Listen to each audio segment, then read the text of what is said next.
And we are live. Oh, yeah. Oh, yeah.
modeling school.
Welcome to the Fanboy Modeling School.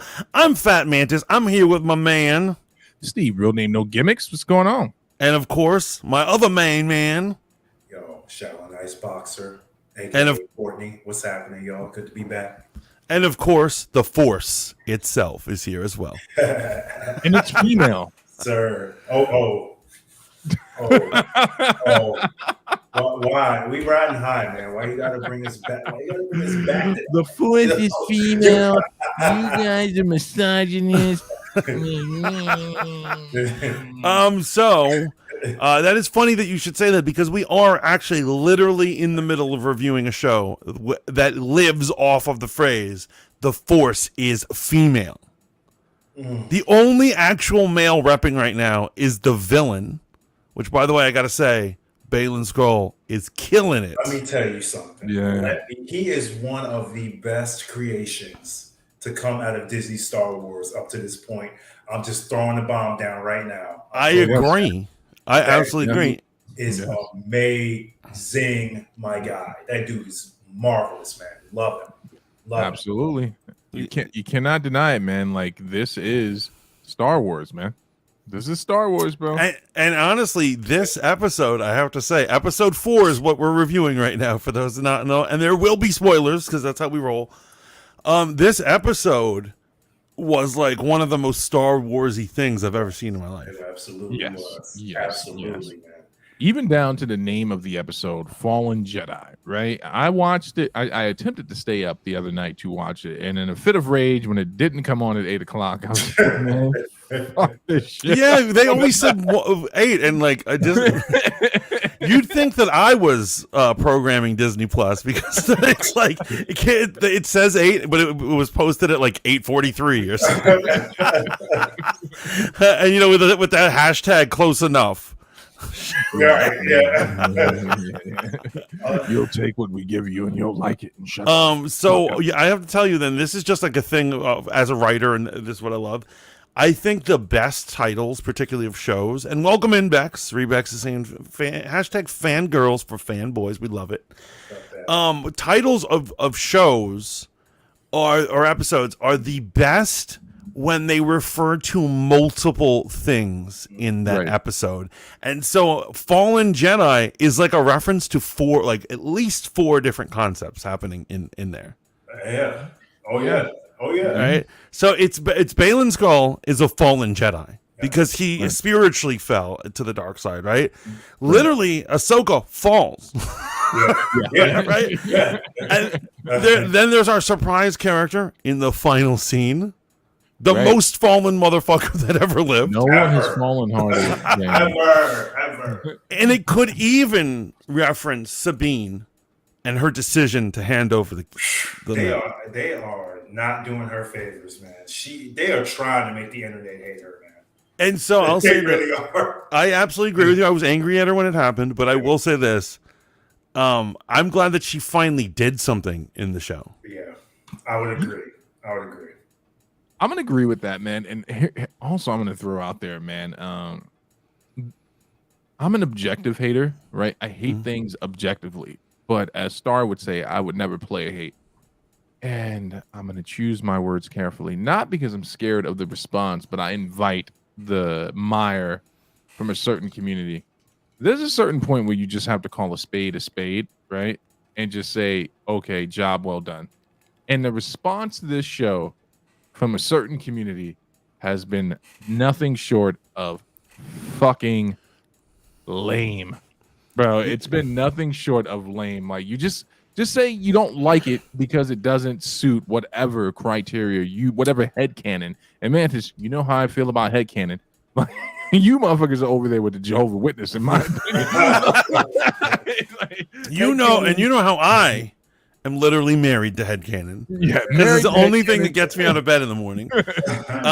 But it is true that nitpickiness on the internet is OD.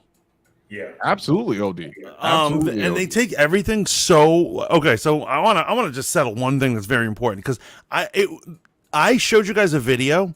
I don't agree with the video. I thought it was funny the way the guy was speaking in the video. Mm-hmm. So his argument in the video is that Ahsoka ruins the Force because Ahsoka is saying anyone can become a Jedi.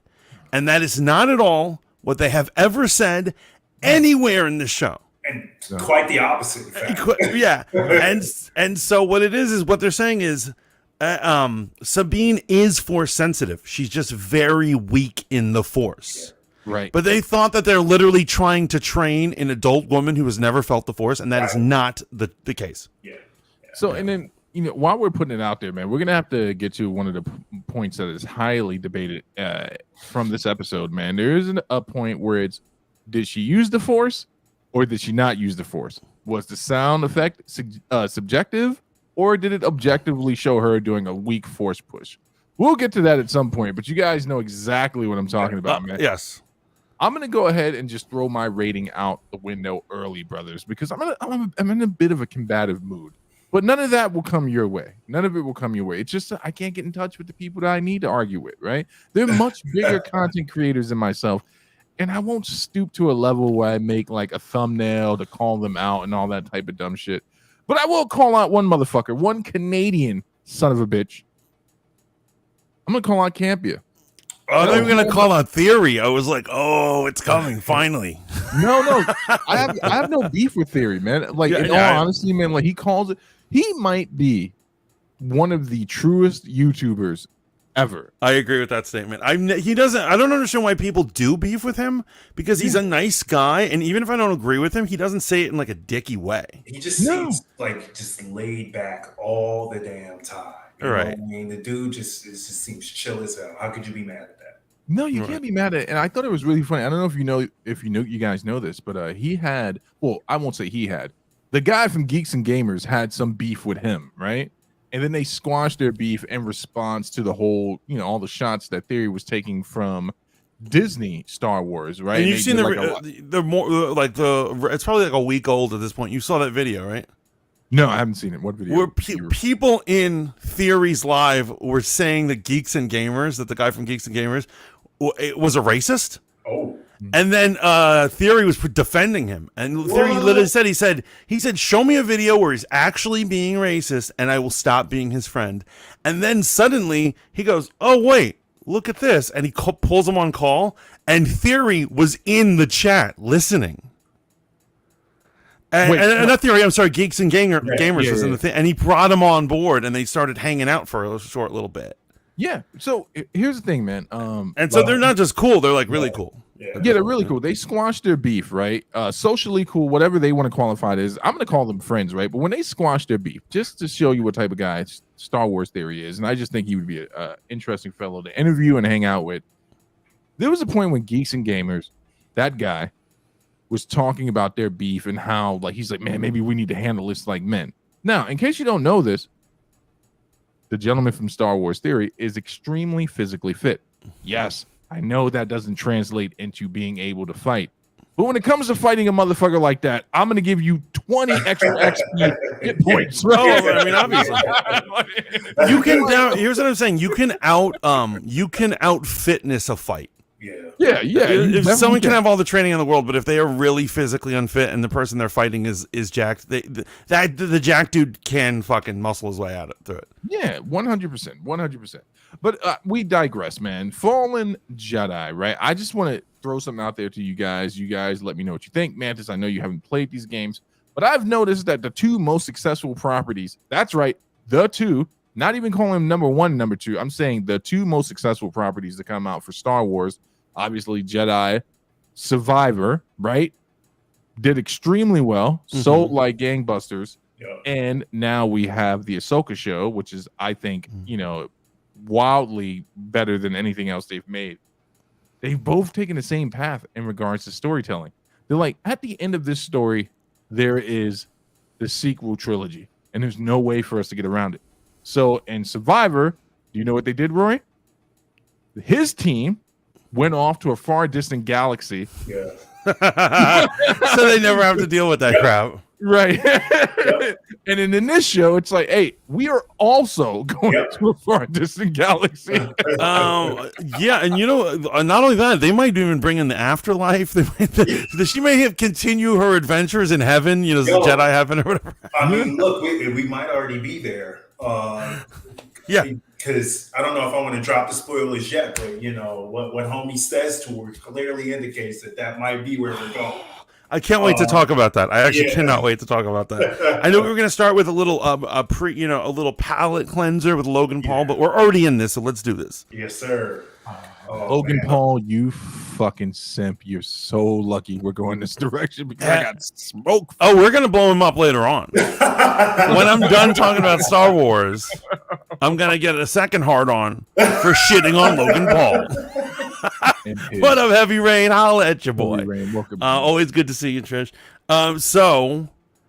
Okay, so let's start at the beginning. And so it starts immediately from where they were last time. They did an emergency landing in the Red Forest, right? Right. And what's her face? Sabine is once again, in my opinion, not acting like Sabine because she's setting up her equipment and she loses her ammunition. And I just feel like younger her would not do that. I agree. I don't know what they're getting at. Yeah, but she's loading her gun. She can't find it, and Ahsoka has to come over and be like, kind of be like, get it together. And I was like, I don't remember Sabine being that not good at life. Bro, did you watch Rebels? Yeah, no, I did a fair amount. But hold on, I do see what he means. She does seem a little more. She's distracted. But that's where I was going with it. This situation might be what's causing it, because it is a situation that hits close to home. You know what I mean? So I'm gonna let that slide a taste. You know what they're implying, that because of the circumstance. Yeah, she is so thirsty for Ezra. She is so thirsty for Ezra that she cannot focus on Ezra. Well, this is what happens when you friend zone someone. This is what happens when you friend zone someone, right? Turns out that the dude you friend zone was the savior of the universe before Luke, right? This motherfucker ripped out who might be the realest evil. I did some research in regards to Thrawn before this show. I wanted to make sure I held my ducks in a row. And obviously, I couldn't reread The Heir to the Empire, which they shouted out in this episode before we did the show tonight. You know what made Thrawn so interesting as a villain in the EU? It wasn't that he necessarily was evil. It was just like, you know what? This makes more sense than that jankety ass Republic, right? Yeah. And when I get back to the friend zone comment, you had a chance to be with Ezra on a real level, right? On a real level, but you wanted to resign him to, hey, you're just a scampy little guy. No, man, this motherfucker, like, he saved the universe from a true menace, man. Right. And I can see why she's distracted. Here's a problem with Star Wars that really ticks me off. The saviors or the main heroes, the people who do the most good in the galaxy, never get laid. Now, we had to wait to the EU for Luke to get laid, but Luke is literally saving the universe from the most evil fascist group ever. He's murdering his own father for them, and he doesn't even get any. Like, the only time he ever got any was a kiss from his sister. It's a universe, a galaxy far, far away in the past. And then when they do the prequels, they have the nerve to tell me the Jedis are celibate, and Obi-Wan's never gotten any. Now, I'm glad that the cartoon corrected that. They're like, he was getting some secretly on the side. Yeah. Right? But I'm like, can you just let these motherfuckers get laid? They're sending us a message, man. And now Ezra, he's in another galaxy. There are no humans there. Look here, Star Wars is just telling us to stay strong. Stay strong, brothers. Dr. Umar says it all the time. Ooh, Stay the course. Stay the course. But I'm just saying, canonically, they have to. Here's what I really need to see in Star Wars. All the other guys fuck them, but I need to see Luke actually get married and like get some before it all goes to shit. Yo. very specific. That's very what I want to see before anything else. Oh man. Y'all hear that, Disney? Get Luke some twat, man. Make Mantis happy.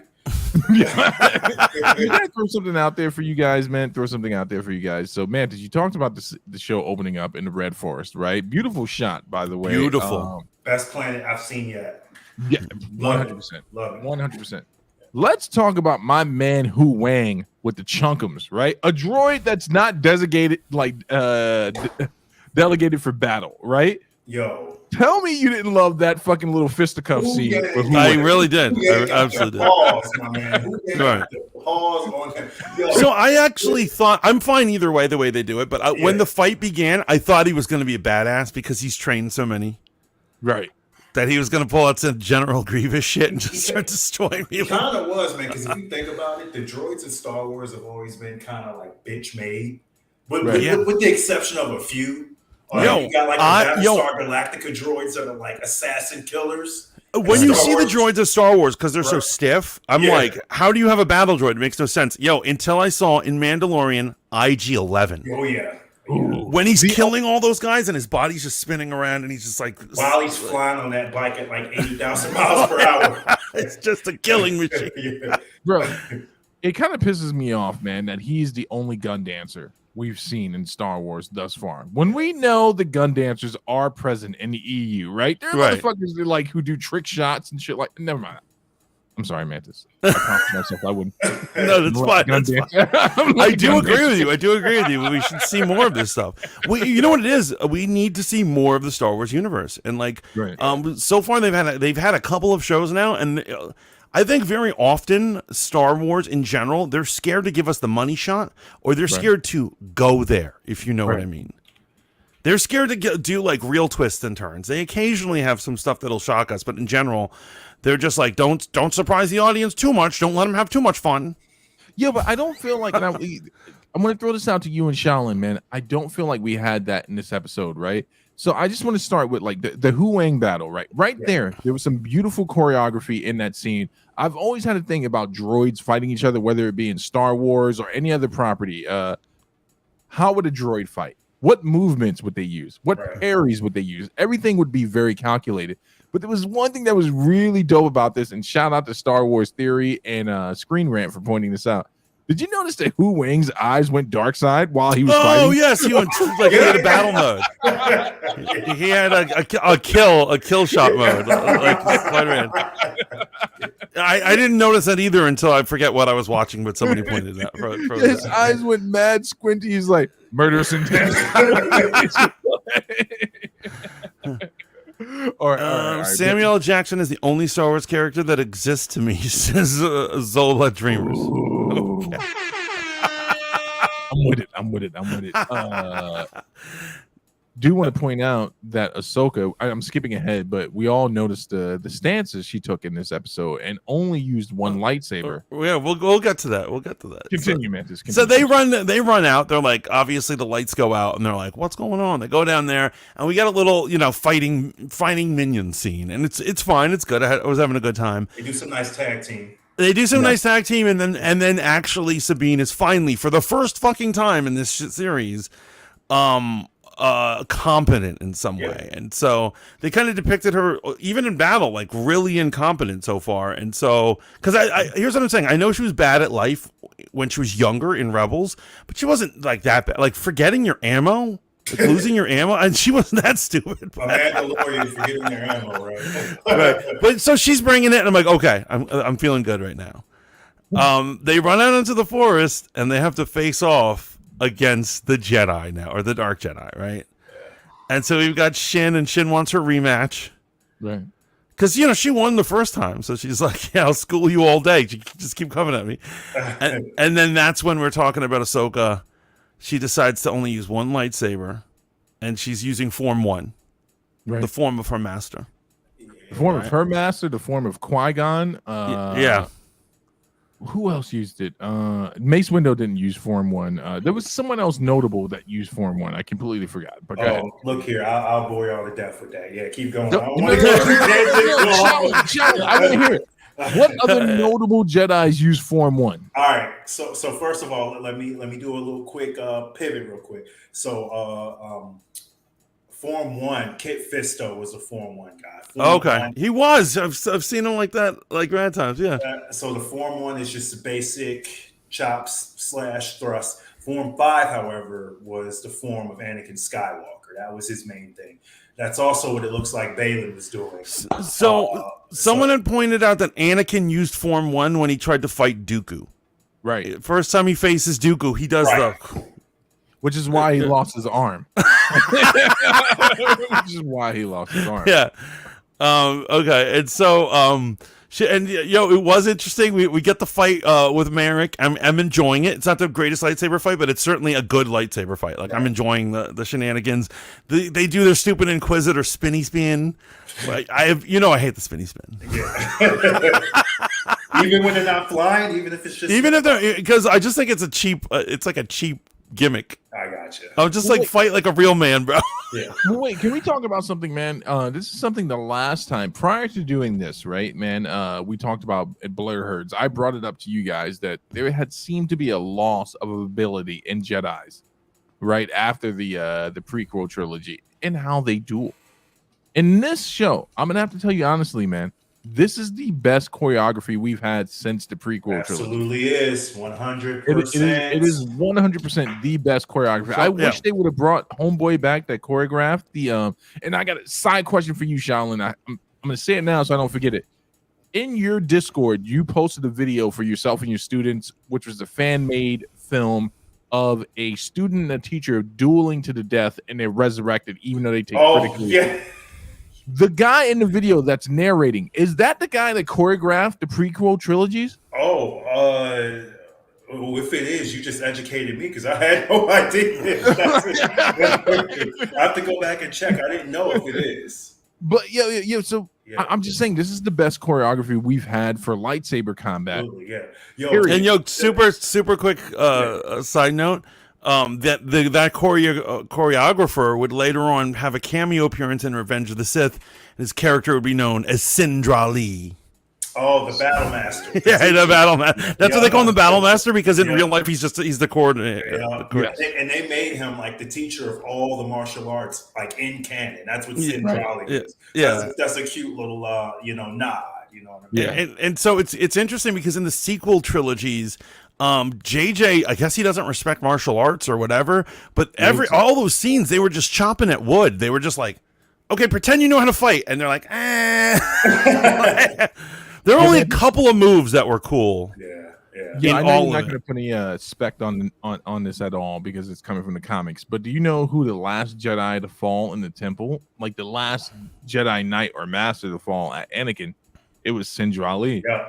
But he was the last guy, like last man standing, and he fought Anakin and lost. Quickly checking in with chat. Zola Dreamer says, "Oh wait, Ahsoka kind of exists." Okay.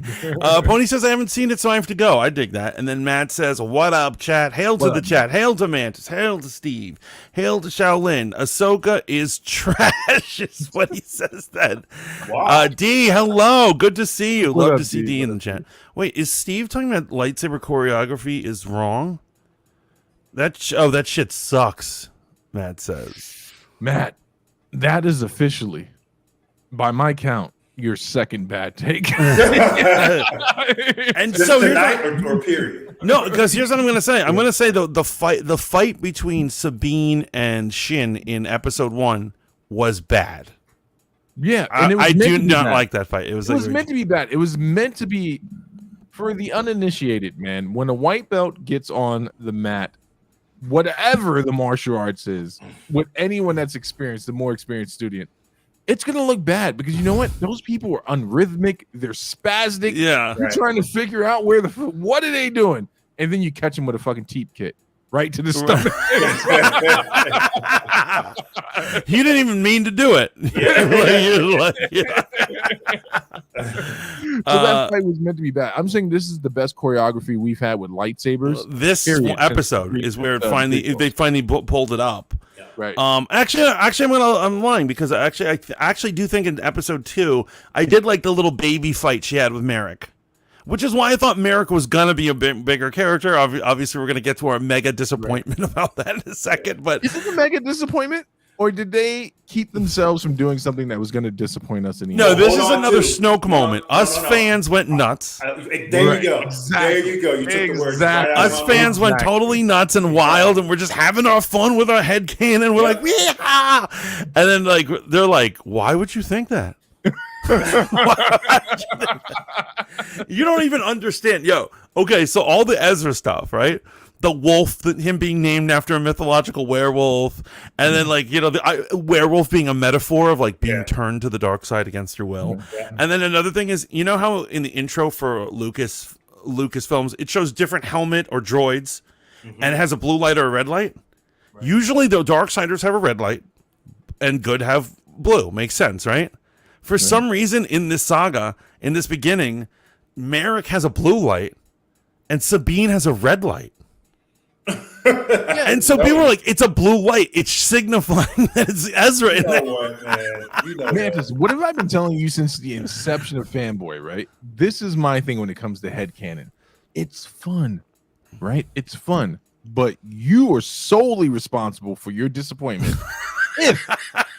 if you start saying, this is what they should have done, man. I have the high ground, my power. It all started with WandaVision.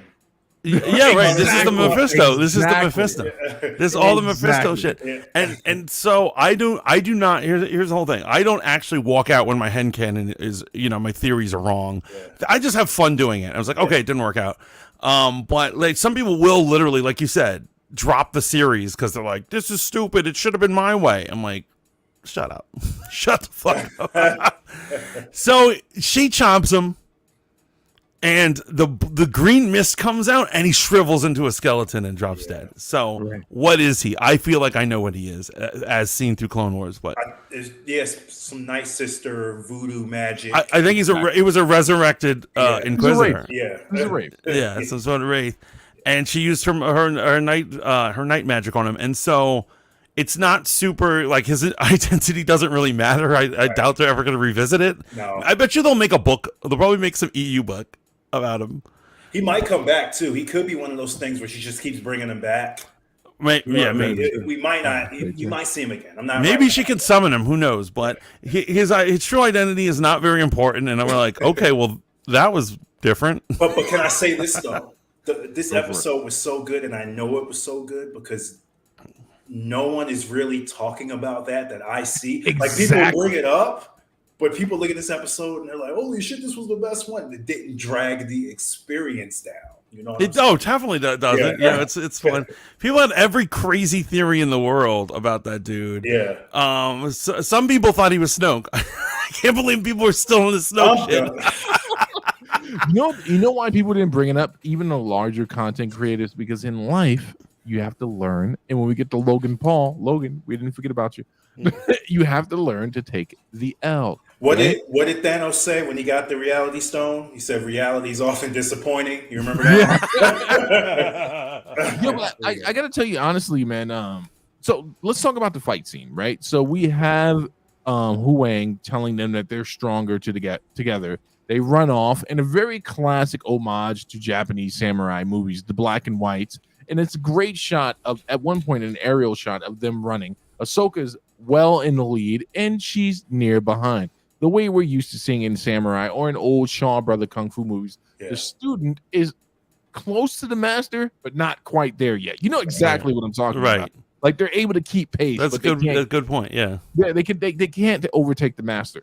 So we get the initial confrontation where we see, and this is a great shot where Ahsoka sees them, and just like I just want to parallel this, the first episode where Ray Stevenson's character and homegirl, what's her name? The angry little blonde. Shin. Wait, when they arrived on the starship, he took off to do, she took off to just be. She initiated the conflict, right? You ever notice that with the Padawan? Oh, yes, this is important. Yeah, they initiate conflict because they're so feral in their approach. Right. And the master leans back like, all right, well, while that psychopath's off doing that. Yo, wait.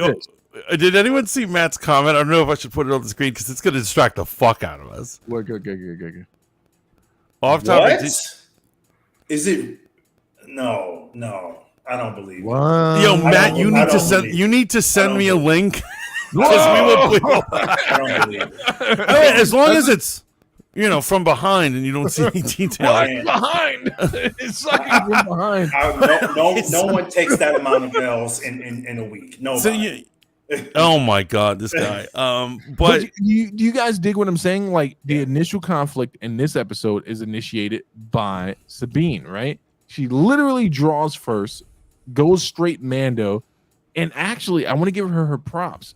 It wasn't that her battle prowess was lacking in this episode. Shout out to Screen Rant for pointing this out.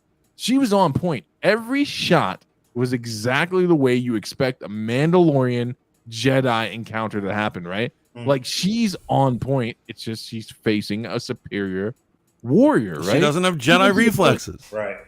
Even to the point, and remember we were talking about physicality and my huge issue with the Obi-Wan show.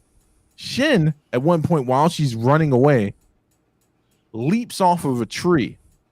Sabine is nearly only a fraction away from hitting her and shoots where her foot was at that moment. And I was like, oh shit, this shit's crazy. Like this shit's fucking crazy. Like they're getting it in. Go ahead. Yo, but what's funny about that, and I'm gonna jump ahead just real quick a little because you brought it up. The starting of the conflict. You know what I thought was super interesting is that it's Ahsoka who starts the fight with Balin. Balin's chilling. Yeah. And he wants to talk, and she just pulls out her lightsaber, and she's like, we're doing this. And he's like, okay, we must. That's great. I love how he's so noble. I love how he's such a noble, like...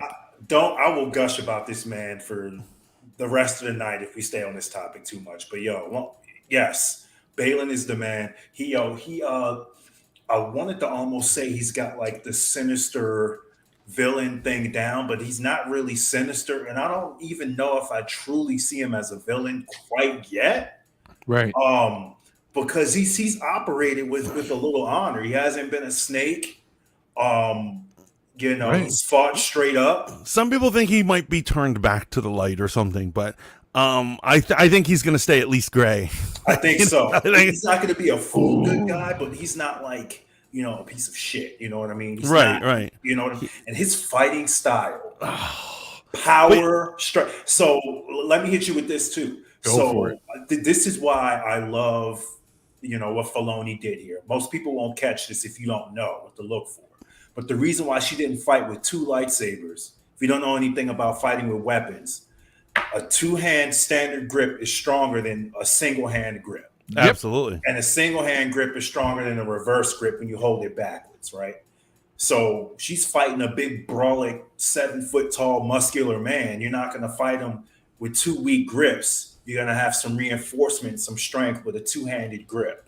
Right. And so basically what it is when you do the two-handed grip, it's that the person you're about to fight is the real deal, and you do not want to risk losing your weapon. That's right. Absolutely. And that's probably why a lot of these Jedis, like we were pointing out, go back to Form 1. Now, let me ask you, do all Jedis learn Form 1 first, and then they branch off? Form 1 is the one everybody learns. Okay, that's why Jedis revert to it later on. And it's a two-handed. Yeah.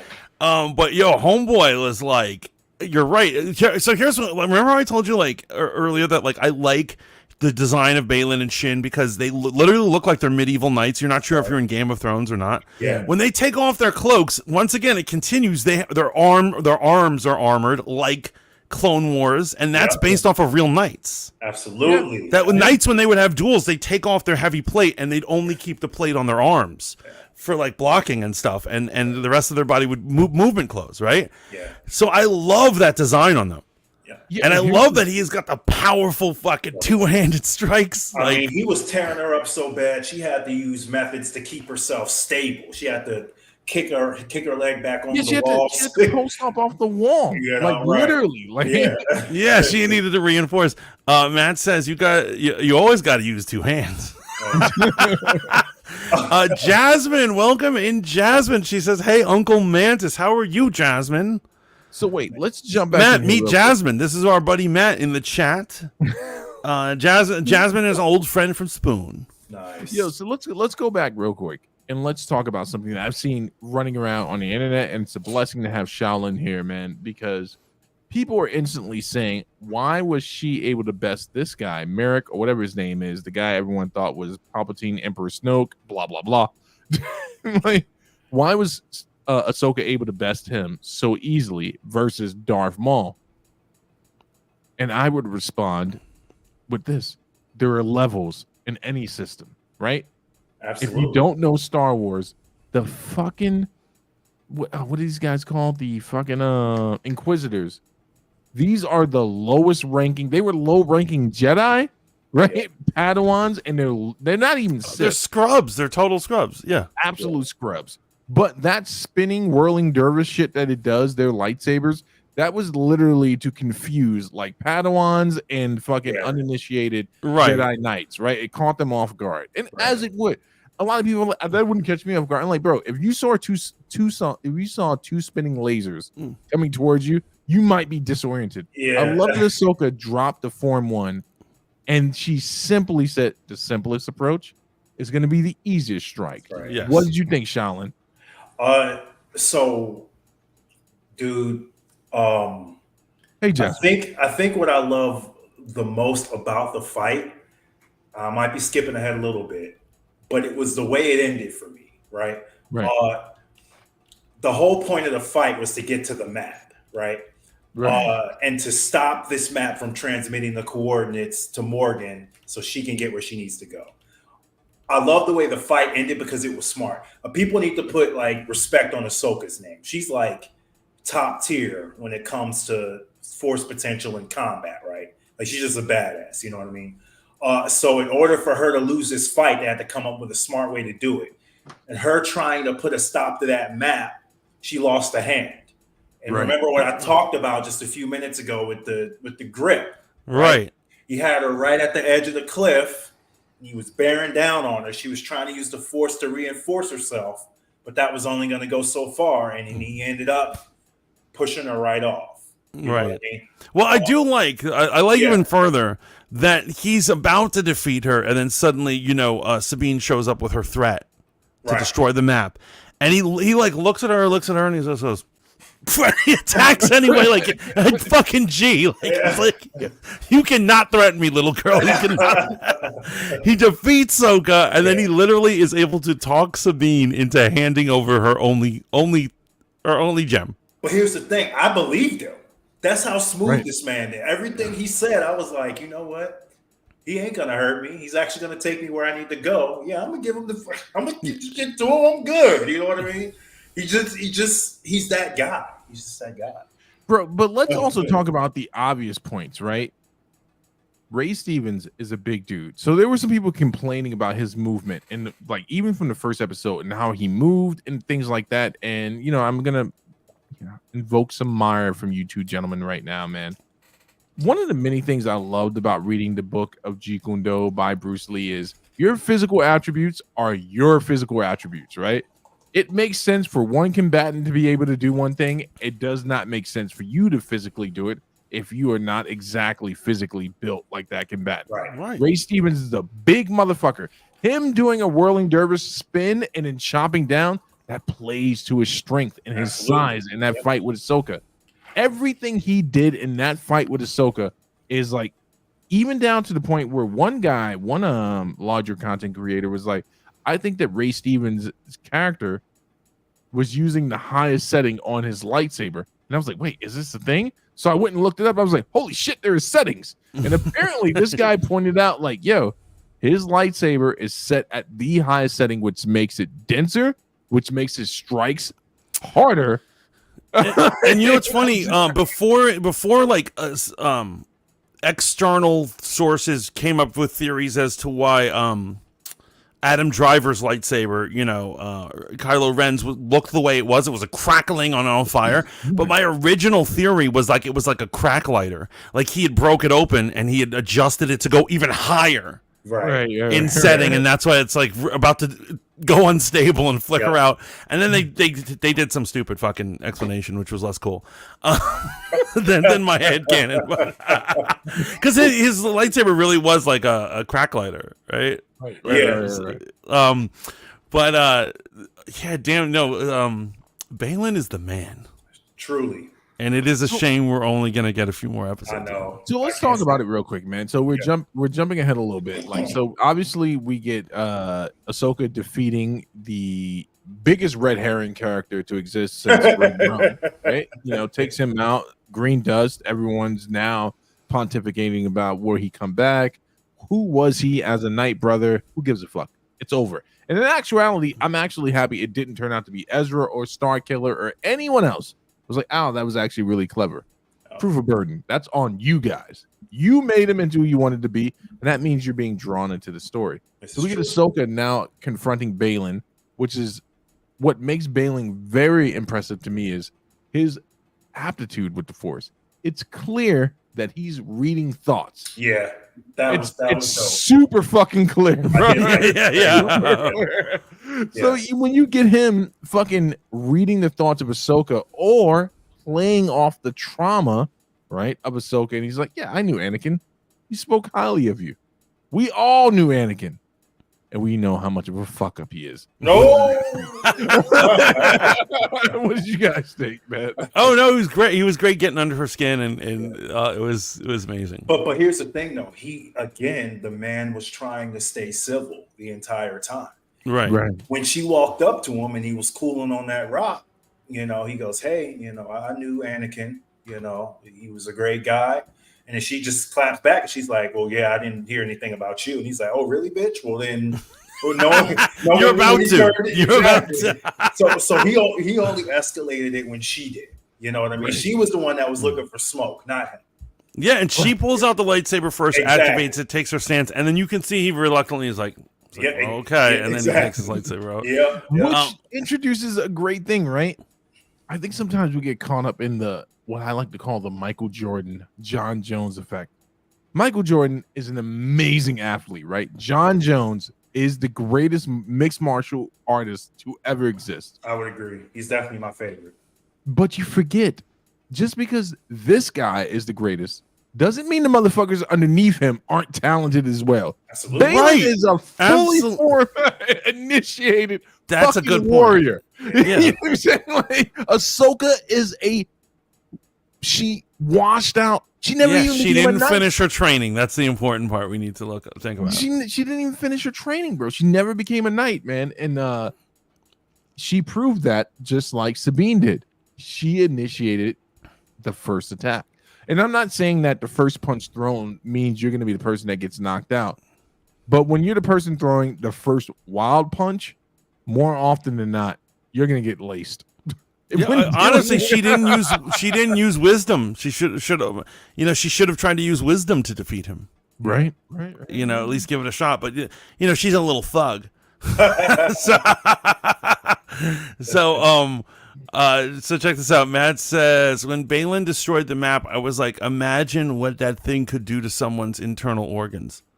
Why do I always fall for reading his comments? Because he always says, I don't know if you talked about it, but why are there so many people losing their shit over the appearance of Anakin? Like, we haven't seen him in a while. Oh, I'll tell you why. Because this is Anakin as people enjoy and love.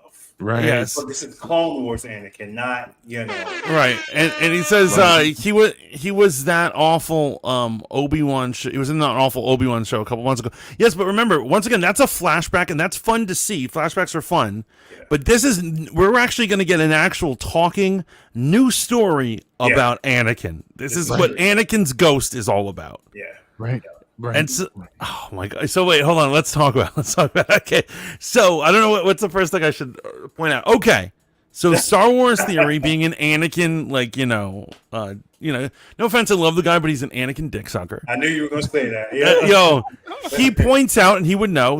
He says, if you look at his holster, he doesn't have Anakin's lightsaber. He has Darth Vader's.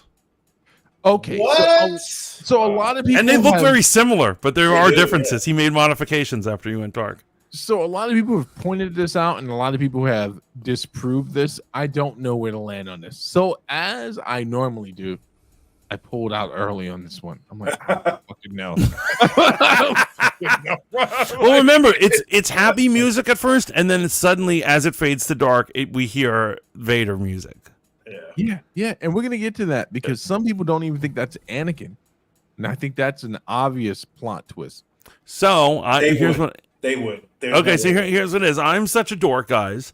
I actually have the art of all the prequels and all the sequels books, like the art of Force Awakens. Nice. And it shows concept art and ideas they were going to use and designs, and you see where they went wrong. You're like, like the character should have looked like this, you fools. But they just show planets they don't use or original ideas. Their original idea was that Anakin Skywalker's ghost visits Kylo Ren.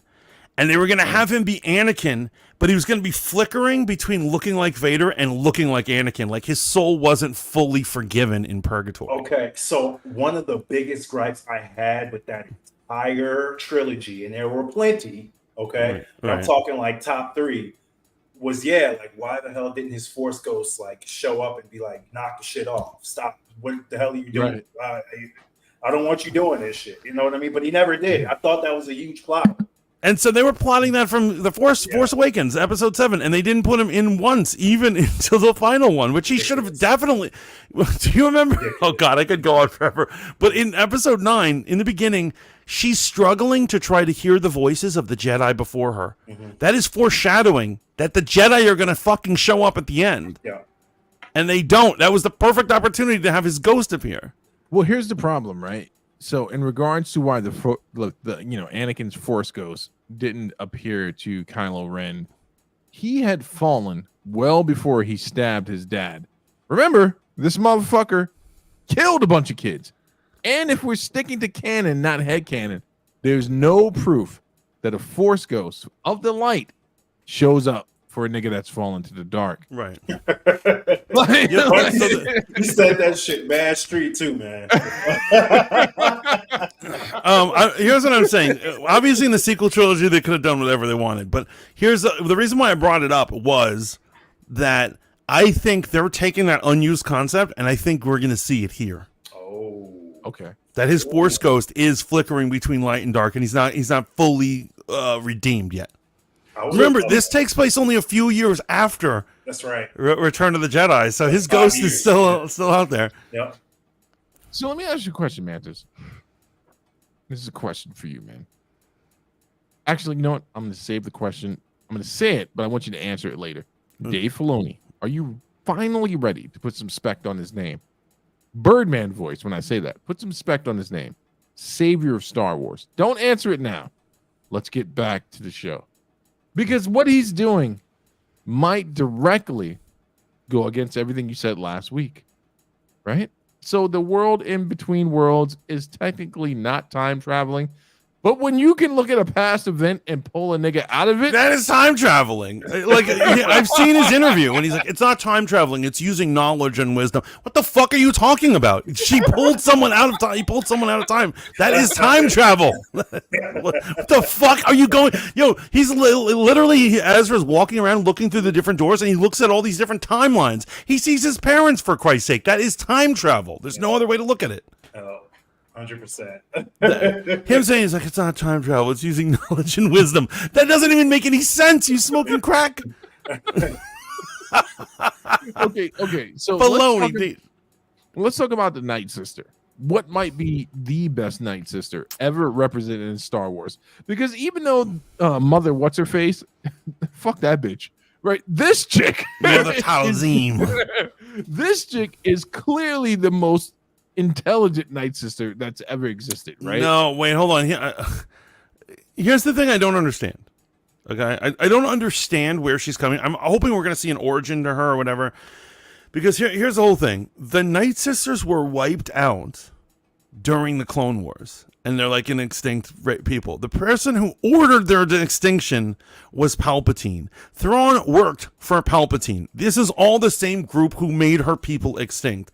Right. Why the fuck is she? Why is she caping for Thrawn? Well, here's the thing. I don't get it. Well, go ahead, Shaolin. Go ahead. Oh no. So I actually do agree.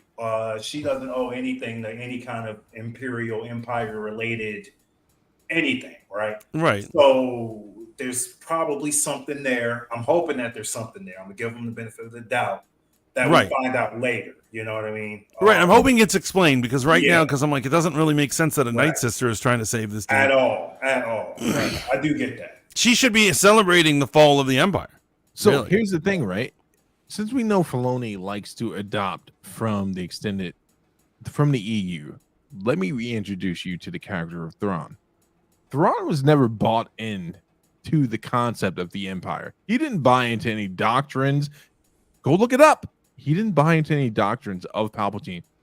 Thrawn merely looked at the situation because he came to the New Republic once, and that's where he met Anakin, and they went on their first mission with each other.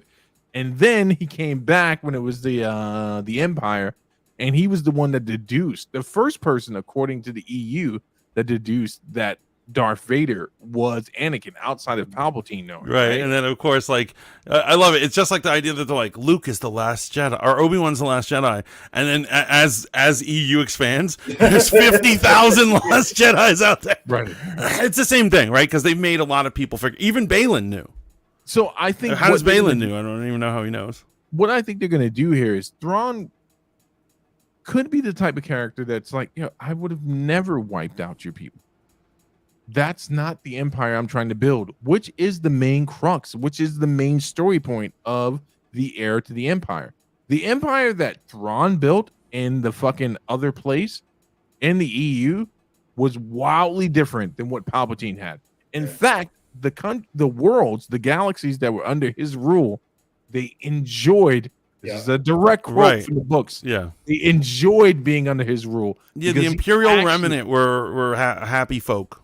Yeah, they were like, this guy is awesome, And I think that he's the type of guy that could honestly explain, like, hey, what's happened has happened, but that's not the way I would have done it. And Thrawn's a good-looking blue motherfucker. When you're good-looking, you get that pretty privilege. You can talk pretty blue privilege. Blue characters in fantasy science fiction. Look, and it's the thing that I really like about Thrawn too, because he's like more of a cerebral villain. He doesn't like really fight with because he's not going to be lightsaber fighting anyway. Right. He kind of gives me like Star Trek vibes sometimes. He's like a mind kind of villain, which is what I like. He's the string puller, and he beats you that way. I really appreciate that. Matt says, do you guys think Thrawn shows up for more than the last episode? He better.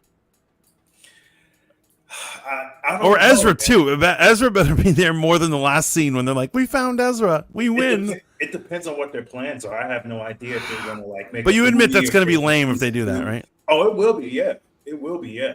I'll give you an example about how Disney Star Wars is limp dick motherfuckers. So they have usage of all the actors who have ever been in Star Wars. They can do flashbacks, they could do Force Ghosts, they could do everything. And so they made 3 huge budget sequel movies, and they never fucking ever bring up a plot or an image of Samuel L. Jackson or Qui-Gon or Anakin, which is what the fucking fans want. And then they make these shows, and they're like, guess what? Liam Neeson is gonna be on the Obi-Wan show. And he's literally on for like half a second as a Force Ghost in the last minute. Yep. It's not what we want to fucking see. Absolutely. It would have really been such a problem to make Obi-Wan be able to speak with his master as a ghost doing it. That's what he should have been doing the entire time. Preach. It's a good point. Just Preach. Like we should be seeing Thrawn. Next episode, I want to see Thrawn and Ezra. Yeah. And have them have something to do with the plot. Don't show up at the last fucking minute. You know what I'm saying? This show has been good about like jumping straight in without a lot of bullshit though, which gives me hope. which gives me hope that they will do just that. But we'll see. Right. I agree with that. Absolutely, but they need to stop dicking around. They need to give us what we want to see. You know, we're sitting around waiting for something to happen. We're like, what's gonna happen? What's gonna happen? And it never happens. What we want, right? So, and actually, Filoni's good at that. Filoni's good at giving the people what they want. He is. He's good at giving the people what they want, but at the same time, he doesn't concede to the people's demands. And this brings us to the problem with Star Wars as it presents today, right? And referring to that other community, right? I'm going to use the most eloquent response possible for this, right? You guys are going to be proud of me. Who the fuck do you people think you are? Who the fuck do you people think you are? Who the fuck do you people think you are? When you went and bought those EU books or found them in the library in the dusty fucking donation section, you had no right to demand on where the story was going. This is how this dynamic works. I'm an American. I can demand whatever. Find that in the Bill of Rights. It's like the 17th Amendment or some shit. Right? Like, I have the right to bitch and moan and flip out when I do not get exactly what my wild imagination wants. You have the right to bitch and moan about whatever you want to. Sure but do. In your right to bitch and moan, that doesn't make you right? The fact of the matter is we are consumers, and we are consuming the product willingly that they're presenting. If it is bad and we all uniformly agree that it's bad, then we have the right not to consume anymore. But if you are rejecting it based off of some wacky preconceived notion of headcanon and what Star Wars is or isn't based off of some fuckery, then you're a part of the problem. You're no different than the wokesters. And allow me to prove what the fuck did you just say to me? No. How the fuck am I anywhere like a wokester? No. Allow me. I didn't say you in particular. You're talking about your mom, brother. Nobody calls me woke. Nobody calls me woke. Yo, here's the problem. Woke community comes to a property and says, this is what it should be. Headcanon community comes and says what? No, here's the whole thing. Wait, no. What is no? They don't do what you're trying to force me to say. They do not. I'm not trying to force you to say anything. We say it in our Reddit forums. We say it on our Facebook fan pages, but we do not make protests. We don't make petition to have Star Killer in the next Ahsoka season. That is not a thing. That's an entirely different argument. But allow me to disprove that argument. What is the social outcry in regards to Star Wars? It is always some ambiguous claim of what Star Wars is. Nigga, you ain't fucking George Lucas. Well, maybe I am. George Lucas declares what Star Wars are. I agree. You are a fucking consumer. Sit back and seat CB2 and enjoy this movie like the rest of us. Because Disney does not know how to be George Lucas. They're fucking that up. Maybe totally. Disney doesn't know how to do it, but they own it. And this is my point in regards to the people in this topic right here. There's nothing that you can say is woke about this show. In fact, nothing. In the description of what people describe as woke, that very flaccid description of woke, there's nothing about the show that's woke. So what's your real beef? And that's what makes you look like a crazy person. Well, so you know what their beef is, and this is what I agree with you. There's nothing, and I cannot fucking stand it that just because a minority is the main character, people immediately go, "Oh, it's woke trash." I'm like, what the fuck are you talking? Okay, so there's two women in the story. Right. Shut the fuck up. It happens. Sometimes they're the character, right? But like, where was I going with this? I don't know. You were cooking. Keep going. So basically what it is that the problems that I here's what I'm going to accuse, not by name, but I'm going to accuse certain groups of YouTubers. The reason they are fucking hating on this is because they politically hate Disney. And so here's the thing. Yeah. I politically hate Disney. I fucking hate Disney. Drop the comments so people can see your face. Yeah, they are evil ass fucking people. Yeah. They're groomers and they're fucking mentally and socially fucking evil people. However, this is Star Wars. So I'm gonna enjoy it. True Star Wars. Wait, allow me. allow me to point something out, right? Is the Empire at its very core humanist? Yeah, Yeah, they're humanists. based on the So lore. the very claim that you don't want any social commentary, political or otherwise, presented on this falls flat on its face. They were right? absolutely an allegory for Nazis. Right. In the original trilogy, it was clear that they were Nazis. They called their group the Stormtroopers. Yeah, Bro, exactly. That's literally a Nazi term.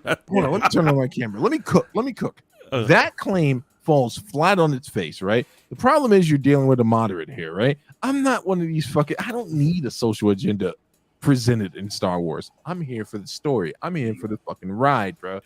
Your issue with Star Wars isn't even with this series. You have an issue with some shit that's happening in the past. But in actuality, bro, this show has not presented with any of the ailments that anything else that you ever fucking complained about. Ever. And objectively speaking, here's the problem with being a fucking nerd. And it's always been the problem with being a fucking nerd. Yeah. Underneath it, it says, written by, inspired by. Is your name there? No, it isn't. Right? You did not create this property. Wherever the story goes, for good or worse, it's not you, motherfucker. But here's It's the thing. not you. People have the right to bitch, though. People absolutely have the right. People have the right to bitch, but you can't pretend as if though your bitching is different than the woke bitching. And allow me to point that no, it's not different. It's different. It's not different in this sense. You may not be out, and as far as I know, there aren't any lesbians or the LGBTQ members protesting and burning shit down for Star Wars. Your social campaign, there are. Show me one instance. Okay, I'll give you an example. When they took out the lesbian kiss at the down, I said I want to be very specific because the claim is that there is a social campaign and protest, right? The only social campaign that's readily archive-wise available on the internet is from the geeks and gamers community. They're burning things down. They were literally burning buildings. No. I'm discluding that. I'm completely discounting that. That does not exist. That doesn't. The most vocal community in regards to Star Wars is not the LGBT plus inclusive woke community. It's the fucking other community, bro. Don't do that. It literally is. Don't do it. It literally is. If we were to look up the fucking YouTube views that these motherfuckers get pretending to be on some social campaign of goodness and what's Star Wars, these motherfuckers are capitalizing the most off of this argument. Period, point blank. The social blade science is in. You can't deny it. You can suck your mother's dick. All you right-leaning motherfuckers, right? All you right-leaning motherfuckers who declare not to import political beliefs into this property, you were doing the exact same thing that you were damning the wokesters from doing. Yo, to me, just looking at it, they're the ones with the loudest voice of dissent out of anyone, specifically when it relates to Star Wars. Yes, okay, I will give you that. Specifically for Star Wars. This is Star Wars girl angriest and the loudest. Yep. Star Wars girl would not exist if it were not for this niche marketing campaign. Right. Geeks and gamers got their start with this thing, right? And it all started with one fucking poster where you didn't know if Finn was going to be the main character. Right. Right. But yo, I'll say this. What I love about Star Wars girl, other than those eyes and that those chest, titties. Great minds think alike, is that she's a lot like me and an app we will not name right now. And so I used to love an app because it was my bread and butter. And then when it stopped being my bread and butter, I wanted to destroy it. And I said horrible things about it. I wanted to destroy it. And I gained fame from that. And you know what? That's what she did with Star Wars. The moment that Star Wars did not suit her, she gained popularity by hating on Star Wars. Yep. Yeah. And I applaud her for that. But here's what I'm saying. It's politics now, and so we know what certain YouTubers are going to say. The reviews of anything that comes out of Disney is going to be a shit fest. They will never accept anything, even something they love. I have a feeling that I bet you anything nerdrotic, goes home and like when everyone's asleep, he turns on the sequel trilogy and he jerks off because he likes it so much. He's got he's like a Ray body doll, whatever. Allow me to present how these things happen, right? So I talked about an infamous Canadian before this show, and I was talking about John Campea. Did you know that John Campea on his own YouTube channel, right, even before he left Collider, is on record of hating. He hates Ahsoka. He hates the character Ahsoka, right? And I'm saying that implicit bias will keep you from enjoying something. This is the first episode. John Campea, who, by the way, had Rob on the show. I didn't know Rob was back. I heard everyone's talking about that on Twitter. I don't know why. Yeah, we got to talk about that on Fanboy on Monday. And Shaolin, please be present for the conversation because I want a moderator there, man. So here's the deal, right? He hates Ahsoka, and he hated everything about the show up until this episode. So if a hater can come to a place like, objectively, this was the best written, the best acted, the best executed, you just gotta let it be what it is, man. It's good. Just accept it. So you guys have to admit this, that even when I hate something like an actor or like a storyline, I still give things a chance, and I will switch around. If I like, for instance, I hate Rebels. Yeah, I will actively say it was not a good show. I do not think it was a good show, and there are valid reasons to feel that way. Yeah, right? And so, however, I'm willing to show up for its sequel show, right? Yeah, and I'm giving it a good review. I'm actually giving it a good review. Yo, real quick, Matt, why do you hate the show so much? I gotta know. Like, let's catch up on. Look at all the things he had to say. He said, "Wait, you think Mrs. Nesbit is the strongest Night Sister? Ugh, you're driving me mental. Filoni doesn't adapt. He hacks. He's the worst. If Filoni gives us what we want, then he'd quit. He's giving me what I want. So wow, that is a statement he just said. Yo, you're all watching Blondie's Ahsoka's breakdowns? If so, thoughts? Blondie? Oh, Blondie. Talking about her. Yeah, her. I haven't. I really try hard not to watch. I'm not watching it. I'm not watching it.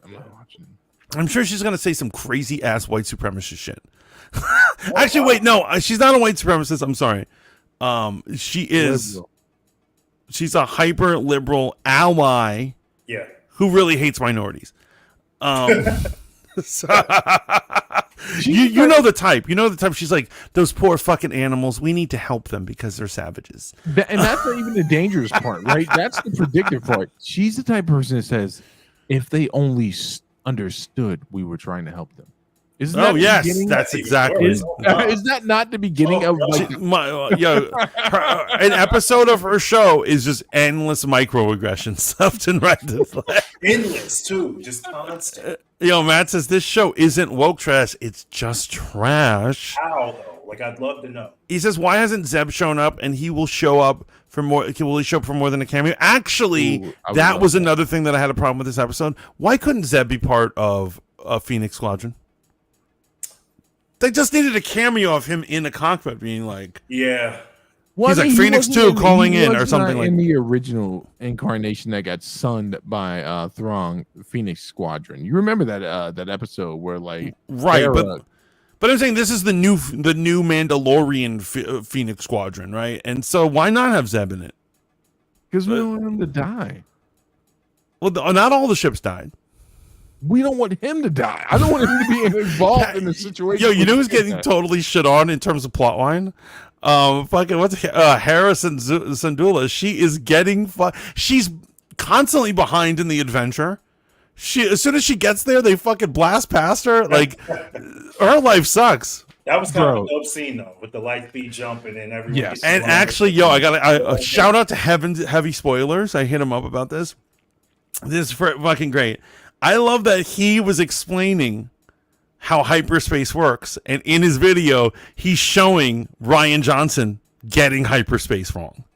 I fucking love it. I fucking love it. So we were wondering, like, as the ships go on, they activate their hyperdrives. The massive size of it just creates like a warp in space, which makes their ships go crazy. Yeah. But then it flies through it, and people are like, Why didn't it destroy it like in Last Jedi? Because Last Jedi doesn't know Star Wars. Because Last Jedi isn't canon. Yeah. Also, if you're in hyperspace, you cannot physically hit something. Right. Yeah, and those It's like two a different jumps, plane. Yeah. those two jumps are entirely different, and they were all entirely reliant on physical space. One is a fucking ring. Right. One is a fucking ring. The other was a ship pointed directly at the other ships, man. I just want to ask you a question, man. Just really quick. Really quick, man. Was anyone else very pleased by Hera's back shot? Are they doing this shit? Oh, everyone's pleased. Well, all I see are memes about Harris cake, man. The bakery is open for business, man. I would go nuts on that. I would go nuts on that. First alien, actually not first alien I'd bang. There's a couple of Star Trek aliens I'd bang. But Mary Elizabeth Winstead has always been the hottie of my life. Yeah. From Sky High when she played Gwen Grayson Royal to Pain. to Ramona Flowers. yeah, Ramona. Oh my God, she's amazing. Yeah. And I don't like that her character's getting sunned up. Why can't she join? Why can't she be in the other galaxy? Because she has no fucking powers, and this is what I've always loved about Star Wars. Star Wars has always appropriately put people in categories. There are Jedis, and they can do things, And then there's bitches. and then there's the rest of you. Yeah, and there is a bitch. Filoni loves these characters, though, so I fully believe she will get her time to shine. She will I get think the Zeb will too.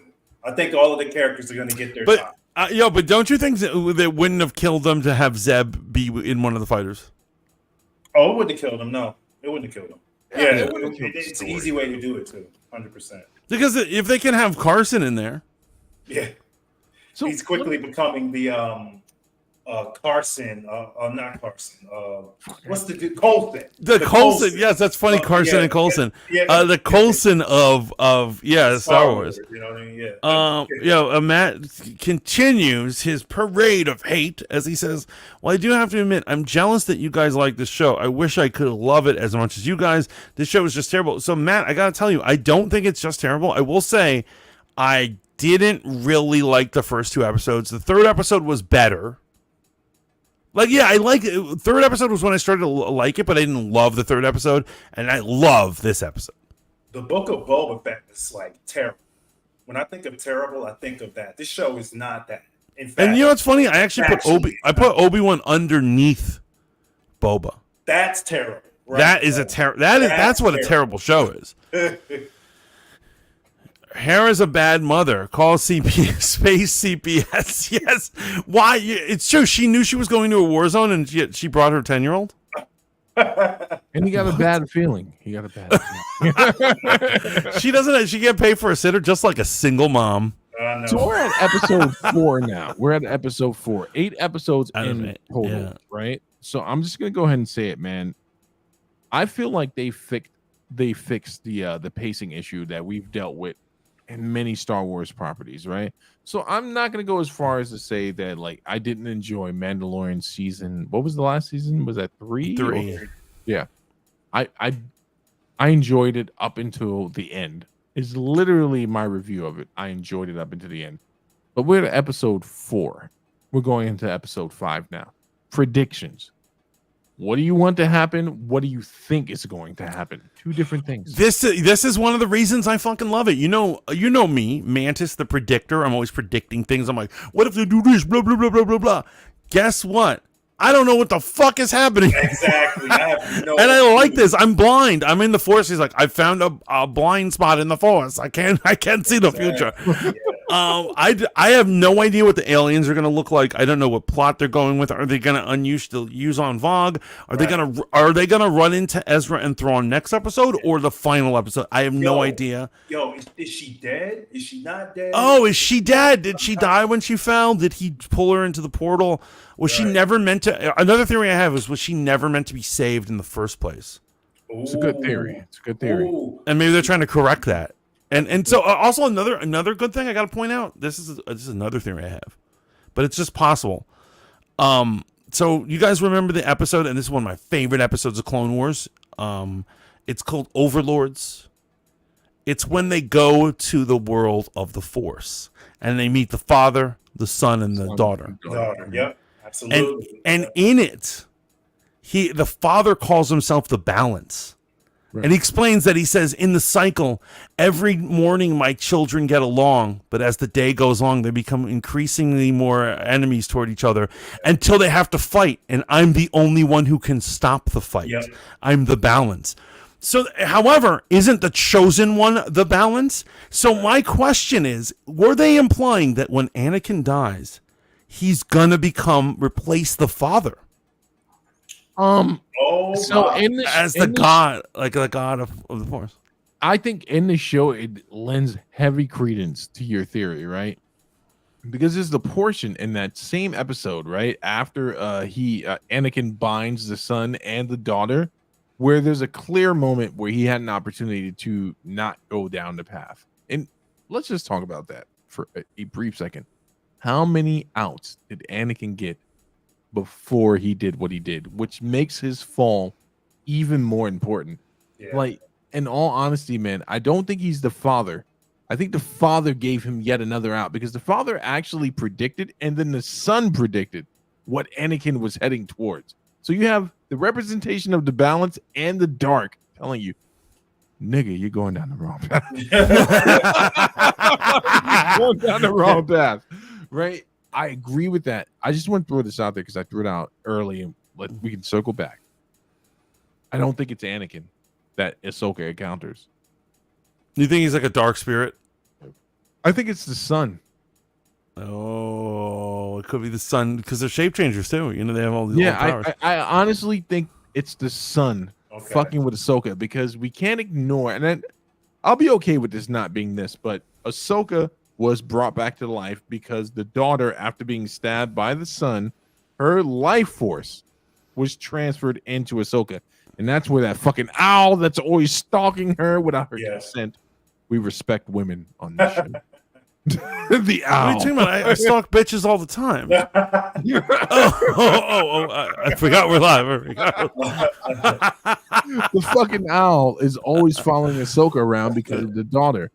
I think that she's in the world between worlds, and I think that we need to prepare ourselves for the possibility that this is not a reuniting moment with Anakin, and the reason he may possibly have Darth Vader's fucking lightsaber or the Darth Vader song is it could be the son fucking with her. Something dark he's definitely some sort of force of dark. That's a good point.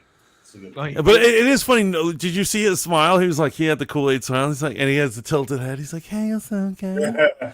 And you're like, never trust that nigga. Never trust someone who looks like that. That is creepy. I'm like, wow, look at him. He's I'm so excited for the next episode. I can't even. Here's what it is. I just tried to play Star Wars theory, right? I was like, he's Anakin Dex Stalker. But honestly, just having Anakin back, I'm sucking dick right now. I'm super excited as to where this is going, and this is what we need from other shows. Yeah. We just need them to. You know what it is? Here's the whole thing. I know. You know when people say fan service or whatever. Here's the thing. I don't think movies should necessarily do fan service, but these extra shows that we pay for by joining Disney Plus should do fan service. You should give me what the fuck I want. Boba Fett should have been him being a crime boss and a scumbag, and we should have been meeting all these people from the EU. That's right. That's what a good fucking time is. or at least if he wasn't going to be a crime boss, if you're going to do what you did with the Mandalorian, since you spun off the Mandalorian from that show, Boba Fett should have been directly involved with that conflict in the Mandalorian season 3, right? Like in some way, shape, or form. Oh, right. Why doesn't he call? I actually thought Boba Fett was going to show up at a certain point. So I went through. I just want to ask you guys a question, man. This is completely off the beaten path. Ray Stevenson sitting there waiting for Ahsoka to show up. Did that not give you Thanos from Endgame vibes? Oh, when he was waiting for smoke, he was sitting outside of the Avengers facility waiting to throw the man. Yo, He even said it's inevitability. oh my God. Dude, let me tell you something. That man sat there, put his sword down, put his helmet on top, picked up a rock. He was playing with a rock. He was waiting for the answer to come out so he could throw the paws out, man. Love Thanos in those scenes. Yo, that was such a great scene because Thanos is sitting there like, let's forget everything else that's going to happen. The ass whooping. But I'm going to give you three. That's right. You three in particular. It's going to make the rest So of here's the thing. I feel I love that we're bringing up like Thanos, and I love it. However, I will say I actually do think. Here's what I say. I think Thanos pretends to want to talk, but he can't wait to kill everybody. But I do think that Balin really does want to talk out fights and doesn't want. Like I think he's completely. I think he wants to talk it out as much as a classical samurai character. Like me acknowledging you standing here, this is me talking it out. That's right. I will kill you. Make no mistake about it. I will kill you. But you have this conversation to either walk away. Yeah, to think about it. You have a chance. I'm giving you a chance. And you know what's funny? He gave the fucking captain a chance. Right. In the first episode, when he first sees him, he just looks at him and goes, "You're making a mistake." Yeah. he's giving him a chance to walk away. One last thing.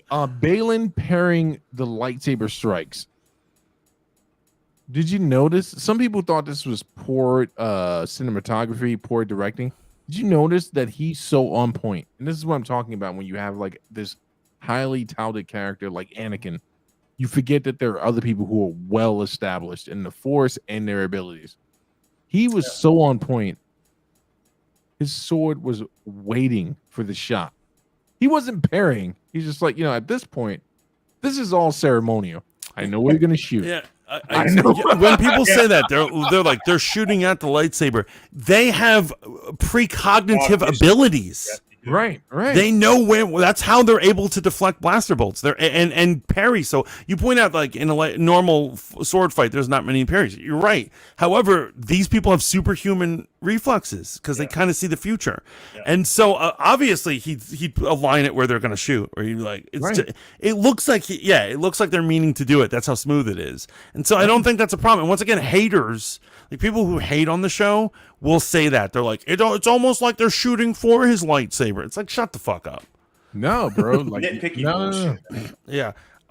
So he says, Mad Cat says, do you think Matt Smith's character will ever show up? I don't know, but I would love.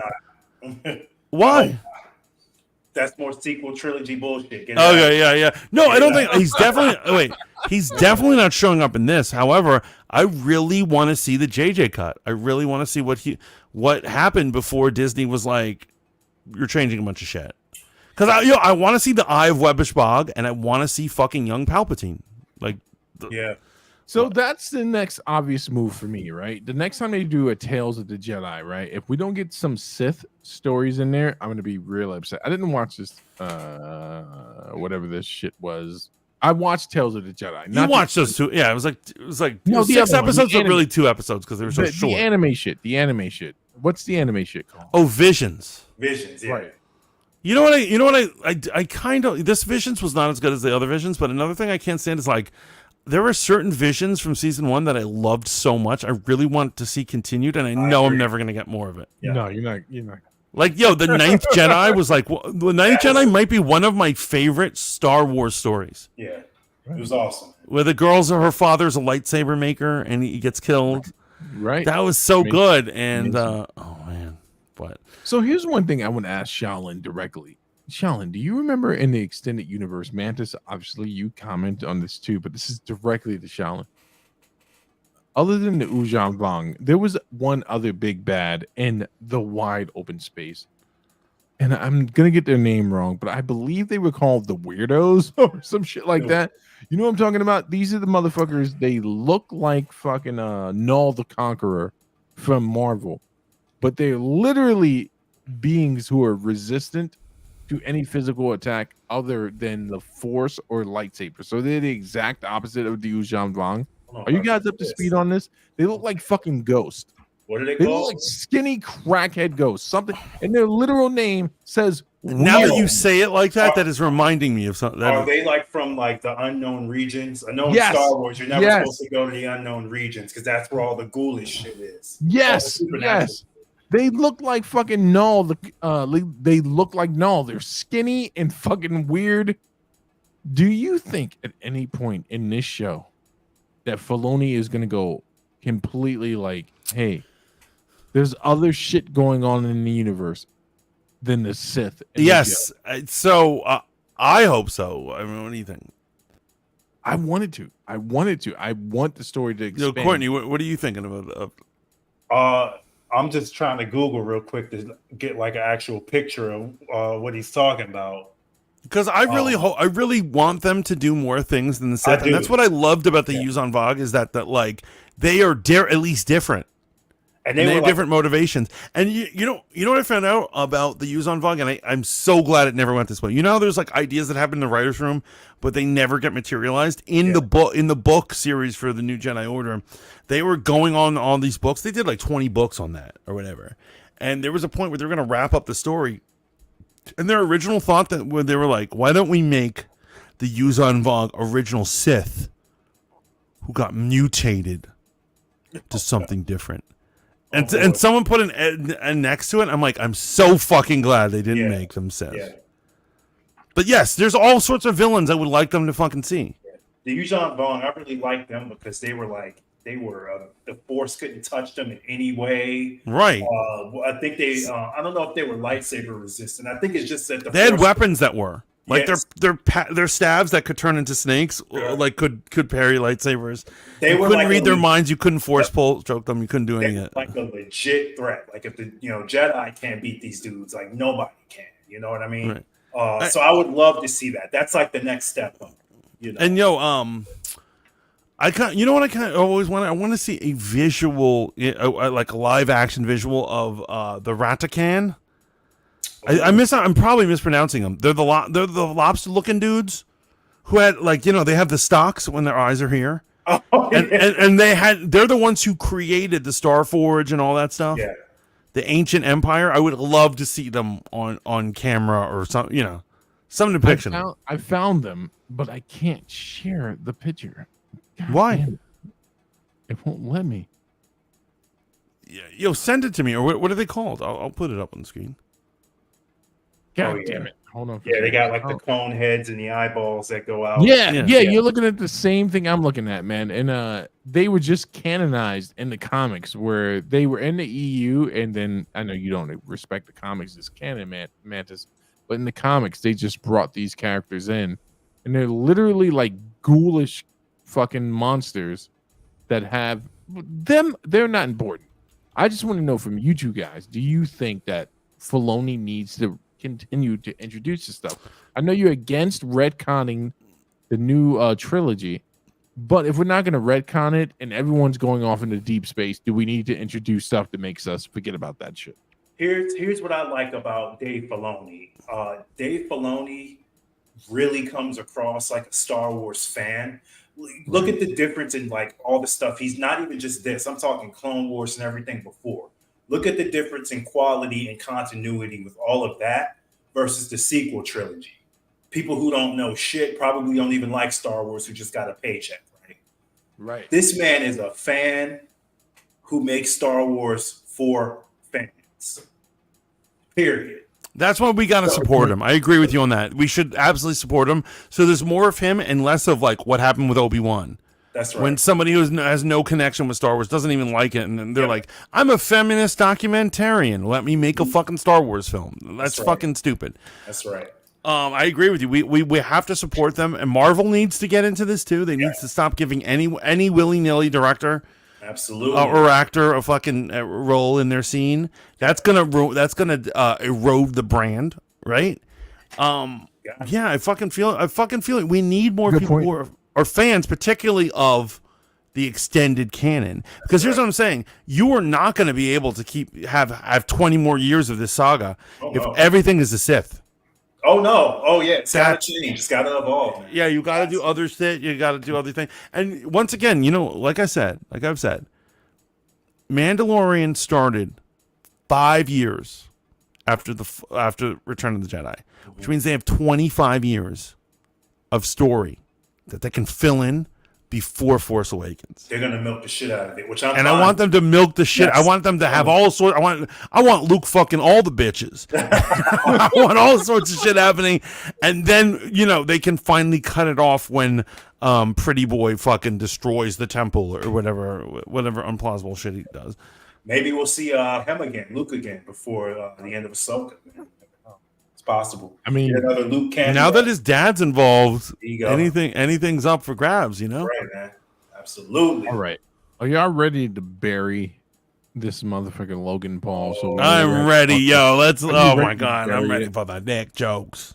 So Oh, by the way, real quick before we do it, I do agree with Matt Cat. I don't think in this series it makes any sense that Gina Carano things. However, one thing that would do good for the conservatives is if they brought back Gina Carano's character. She was a good character. She I know, was. great I enjoyed character. her. Yeah, and like just I think it would go a long way to mending the community. For Yes. those that want the community mended. There are people on the outskirts who just want to see shit burn. The people who would enjoy some shit like that, I think it would be dope. oh my god, I would watch the shit out of a Gina Carano show. No, 100%. 100%. Let me ask you guys a question, man. So let me lay it out for you. Oh wait, before you do, Gina Carano scene of the century. I love it in the final in the season finale of 2 when they take over the shuttle. And the shuttle commander takes the scientist hostage, and he sees Gina Carano's tattooed tear, and he's like, "Oh, that's the pity Alderaan. Did you know I worked on the first Death Star?" Oh, And yeah. like he's talking all that shit, and she wastes him, and she just fucking wastes him, and like she could have killed the scientist that they need desperately, but she's like, "Fuck that shit." Amazingly tense scene, Yeah. Amazing. Yeah, and they threw that all away. They threw that shit away. But actually, I would have preferred to see Gina Carano as a Sith character because of her ability for choreography. Have you ever seen a movie she was in called Barb? Haywire, yes, Haywire is a good. Yeah, I saw it in She's theaters. Actually. amazing. you saw it in theaters. I went and saw it when it came out. So I didn't look it up until Gina Carano became a controversial figure. Then I was like, I need to check out her shit. Yeah. No, she's great in that film. Her physicality and her ability to handle the choreography. There's literally a scene where she's grappling off the wall. Shaolin, you know exactly what the fuck I'm talking about. Was it the She hotel literally room? pulls the Ahsoka move where Ahsoka so, posts yeah. up with her leg, Yeah. but she goes into a rear naked choke with a much bigger combatant. Yo, and she's that fight Right. scene felt like real life. Like I felt like it like made me uncomfortable because I felt like I was watching like a man and a woman actually fight. Like I should Right. probably, call the cops or get involved. It just Right. felt very visceral. You know what I mean? right. And then when it ends, when she puts like the pillow over his head, just pop, pop, pop, pop with the gun. I'm just Yes. oh, this is intense, man. So, I would love. so- Oh, wow, I would she's- love to see her come back. Yeah, She's considered a featherweight. she was.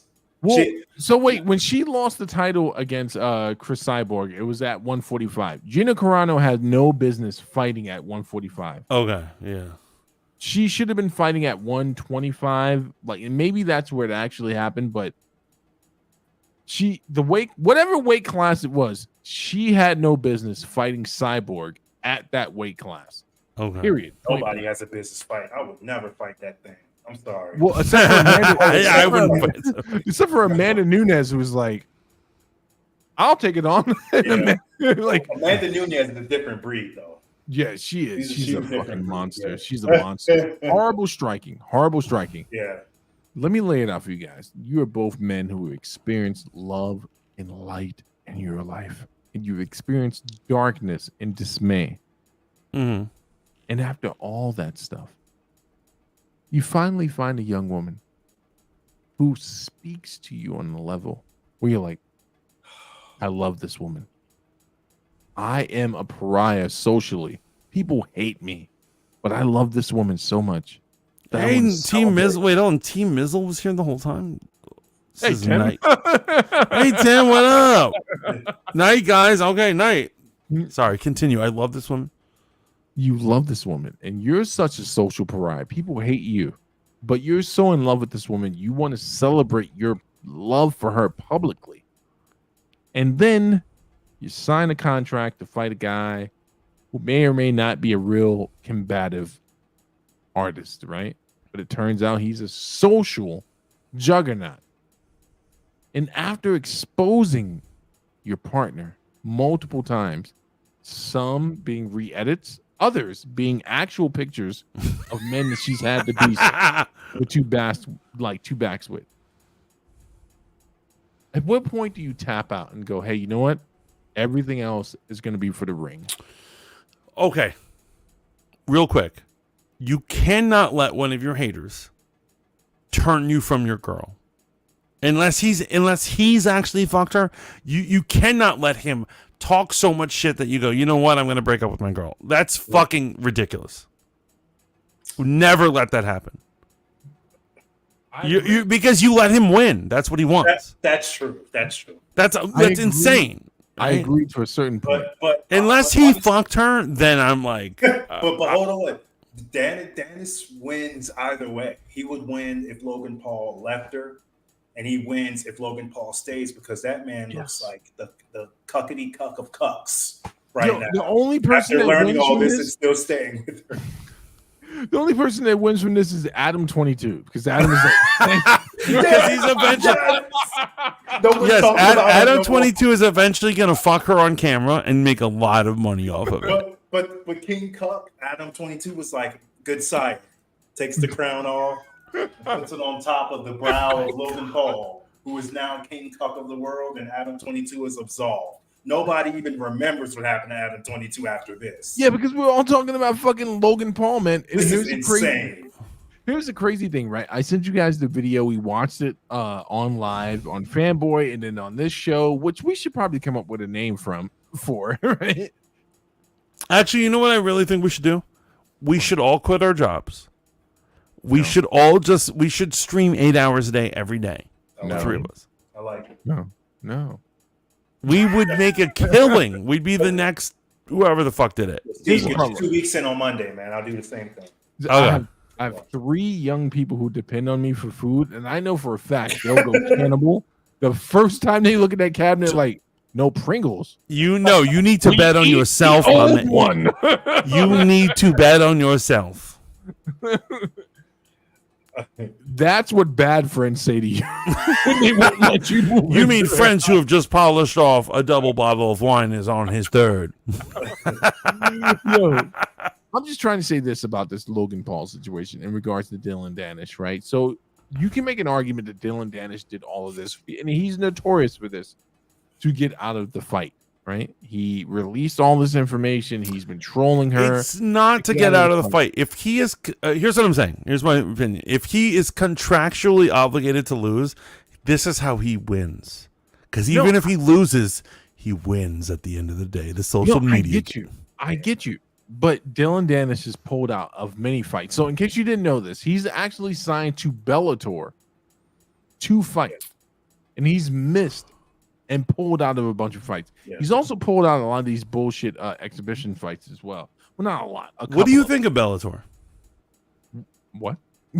What do you think of Bellator? They have some gems in there. They have some decent fighters. They do have gems. They do have gems. I would never disparage any of the fighters in Bellator. I think all the fighters in Bellator are top tier. When was the last time you watched a Bellator? I watch almost all of the Bellator events. Oh, okay. If I don't watch them live, I watch the recap. I watch local. I just want to see how much backing you give it. No, my issue has never been with the fighters in Bellator. It's the promotion. Yeah. They make it into the WCW. Oh God! And that's where he gets it. Because WCW, he's right. That's a perfect, great analogy. He's like, I need to act like an ass. Yeah, they make it into the WCW. The situation that's going on with Logan Paul and Dylan Danish, and as of today, the story that broke, Logan Paul wants to present the situation as if his holistic girlfriend and himself by proxy are 2 people who are being victimized by an internet troll that knows he's going to get beat up. Allow me to present the truth.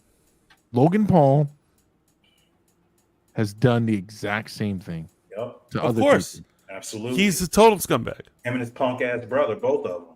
They've done the exact same thing to other people. Now, in regards to his girlfriend slash fiance, for all the feminists out there, Slash his dick sucking woman who sleeps next to him. no one's actually, anyone with an intelligent mind isn't bagging on her for her body count. Right? That's for the red pill. What we're bagging on is the fact. I am. What we're bagging on is the fact that, one, you lied about it. It doesn't go with feminist theory. Yeah. Let me cook. If you fucked 75 guys and you're a feminist, you should stand on that and be proud of it. Yes, absolutely. That's my main thing about the body count. Yeah. Right. If you That I'm saying, why are you 75 hiding shit? Why are you hiding shit if you're so open that you're making TikToks where you're like, I need a grade A dick in me? Right.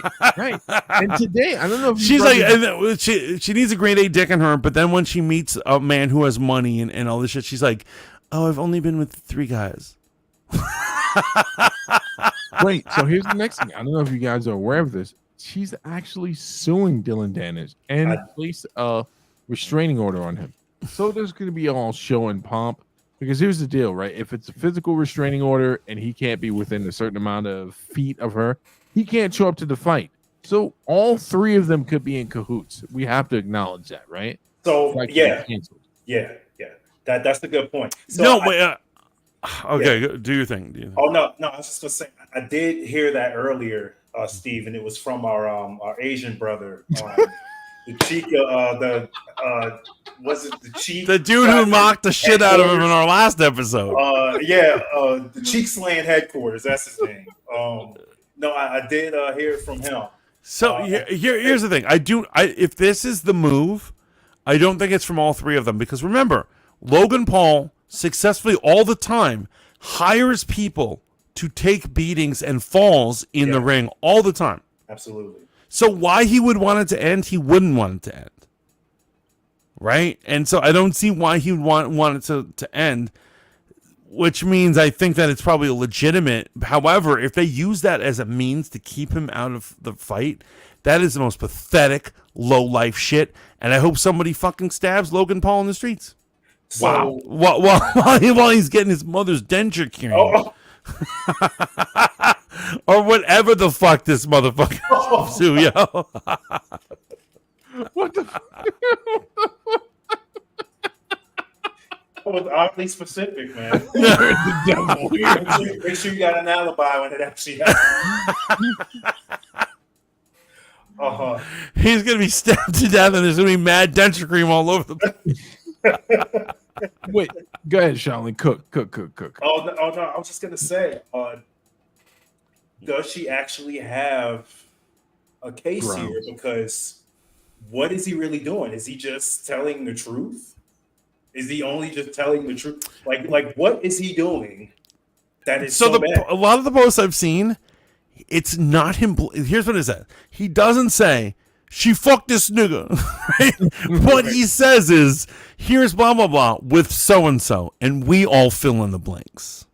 Right. And all the shit he took was off of her social media. That's what I'm saying. Exactly. It's a matter of public record.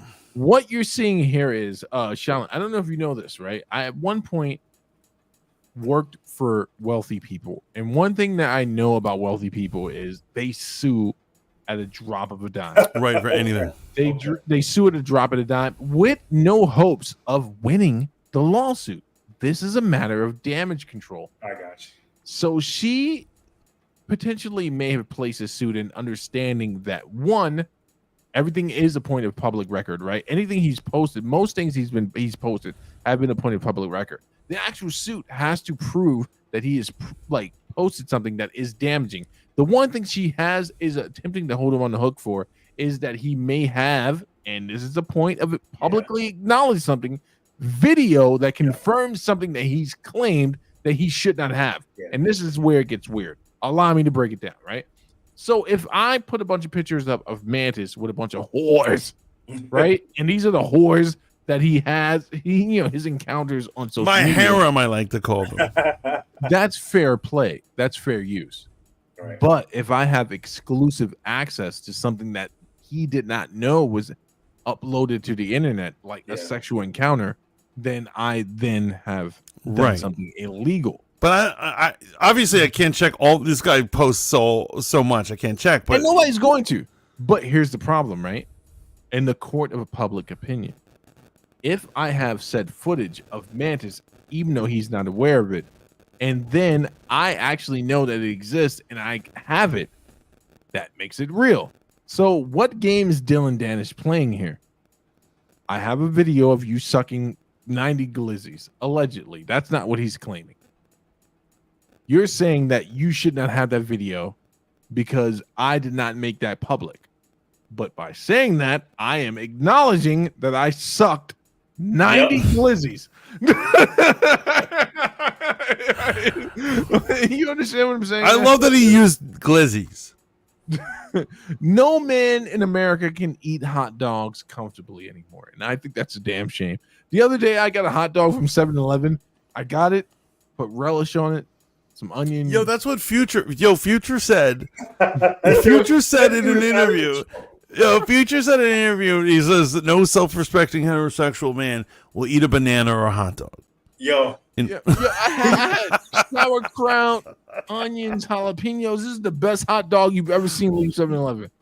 You know where I ate that thing? In my fucking car. Yeah, in the back alley. I go to the back alley. There's anywhere there's a 7-Eleven, there's a back alley, bro, where you can go. And there are memes of dudes eating popsicles and like taking a knife and like just shaving off the top and like just keeping it as straight as possible. No, I devour those things, but not in public. Not in public. He devours them. You heard him say it here, folks. He devours them. I do devour them, but not in public. And like I said, in the back alleys of 7-Eleven. So if you want to see the fat mantis devour a fat hot dog. Yo, it's to the point that I'm self-conscious about drinking out of a straw and like making eye contact. Yeah. I can't even do that. I can't even do that. Like, yo, this is ridiculous, man. Yo, but here's the thing: is it pause worthy? Yo, if you're drinking out of a straw, and then the motherfucker looking at you drinking out of a straw, who's the pause on? Right? I'm minding my business. Drinking out of a straw, eating a glizzy. But if you're the guy looking over there like, yeah, that mad gay, son. I'm like, no, you gay, son. You're gay for making it gay. Oh, my God. At any rate, talking about sucking mad glizzies, let's get back to Logan Paul's fiance. Yo, you didn't send me a link in the Discord. I did. No, I did. Shaolin did. Shaolin in Discord or and IG. On Instagram. Man. Insta? Okay. I sent you my first link. And there's that other question that Matt Cat sent us a link that I'm not sure if you guys. Oh Lord, send it, man. Look, send it. It'll be all good, man. Yo, are you guys ready to see Courtney's video? Let's do it. I think that's the right one. I believe it is. I believe it's relevant. Let's do it.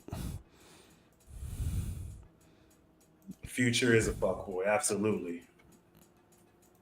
He definitely is, Bax. He's hilarious, though. He is hilarious. We need more crazy motherfuckers like that. Absolutely. I forgot.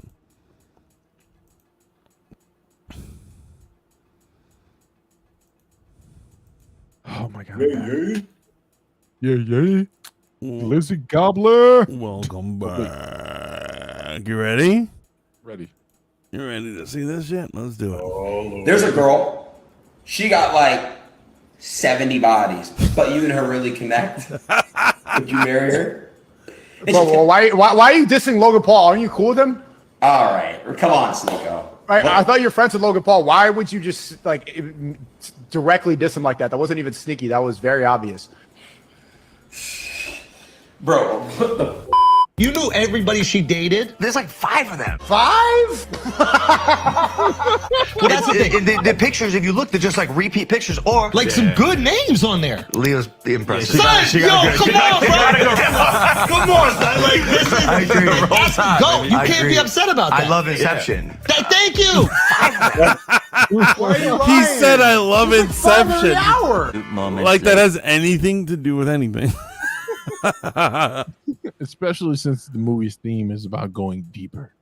Nina Deeper Agdale is and officially suing Oh, you're Dylan right. Dennis Oh, this and bitch. files a restraining order. I don't know all the details. What I do know is that Dylan Pause, and Logan Paul are pause the supposed to have a fucking fight. video, Mantis. She falls right in the same line as the Snow White girl. Oh, This woman not her. Oh, gets kicked out of any party, any social gathering, any place I'm with. Wait, the chick who's doing the video?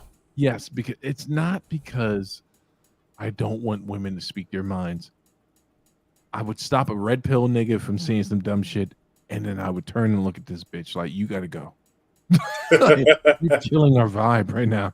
Oh, this is You'll the see. vibe killer. Yes. And she's probably a fake Latina, just like Snow White.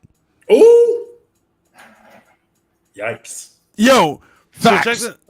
check this out. When Rachel Zegler was asked, people asked her on Q&As, they said, "Do you speak the like how well do you speak Spanish?" She says, "Why does it matter?" Then later on, she was asked. People were asking her, and they're like, are you into Colombian cuisine? How much are you into that?" She said, "Why does it matter?" Which means no. Which means no. Which means she's half white, and once again, I'm half white. Yeah, However, I grew up in the hood. that's right. That's right. This bitch grew up in Beverly Hills or some shit. Yeah.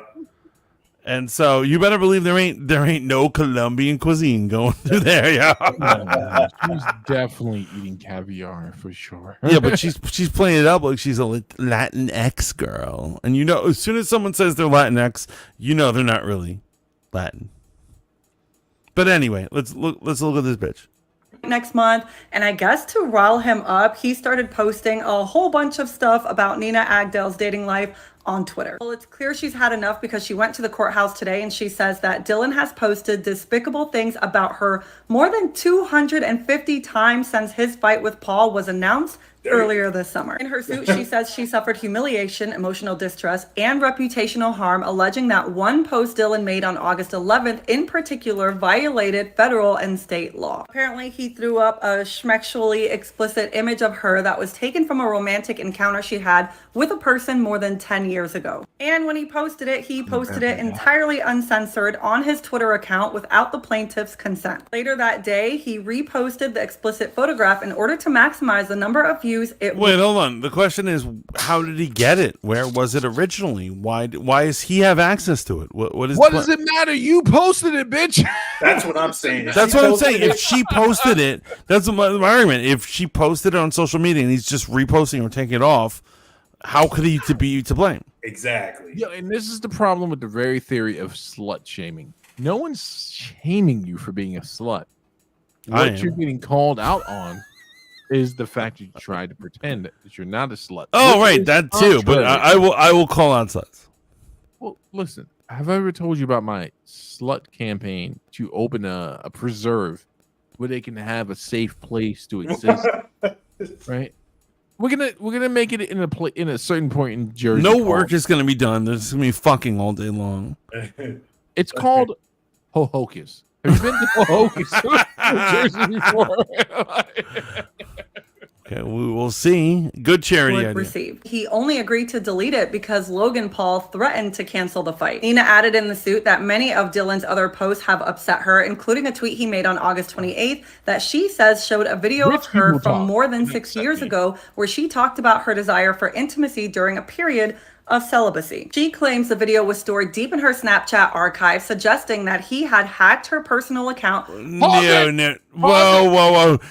When she needed intimacy, like you're saying I've seen a video everywhere where she's saying she needs dick. To destroy her body.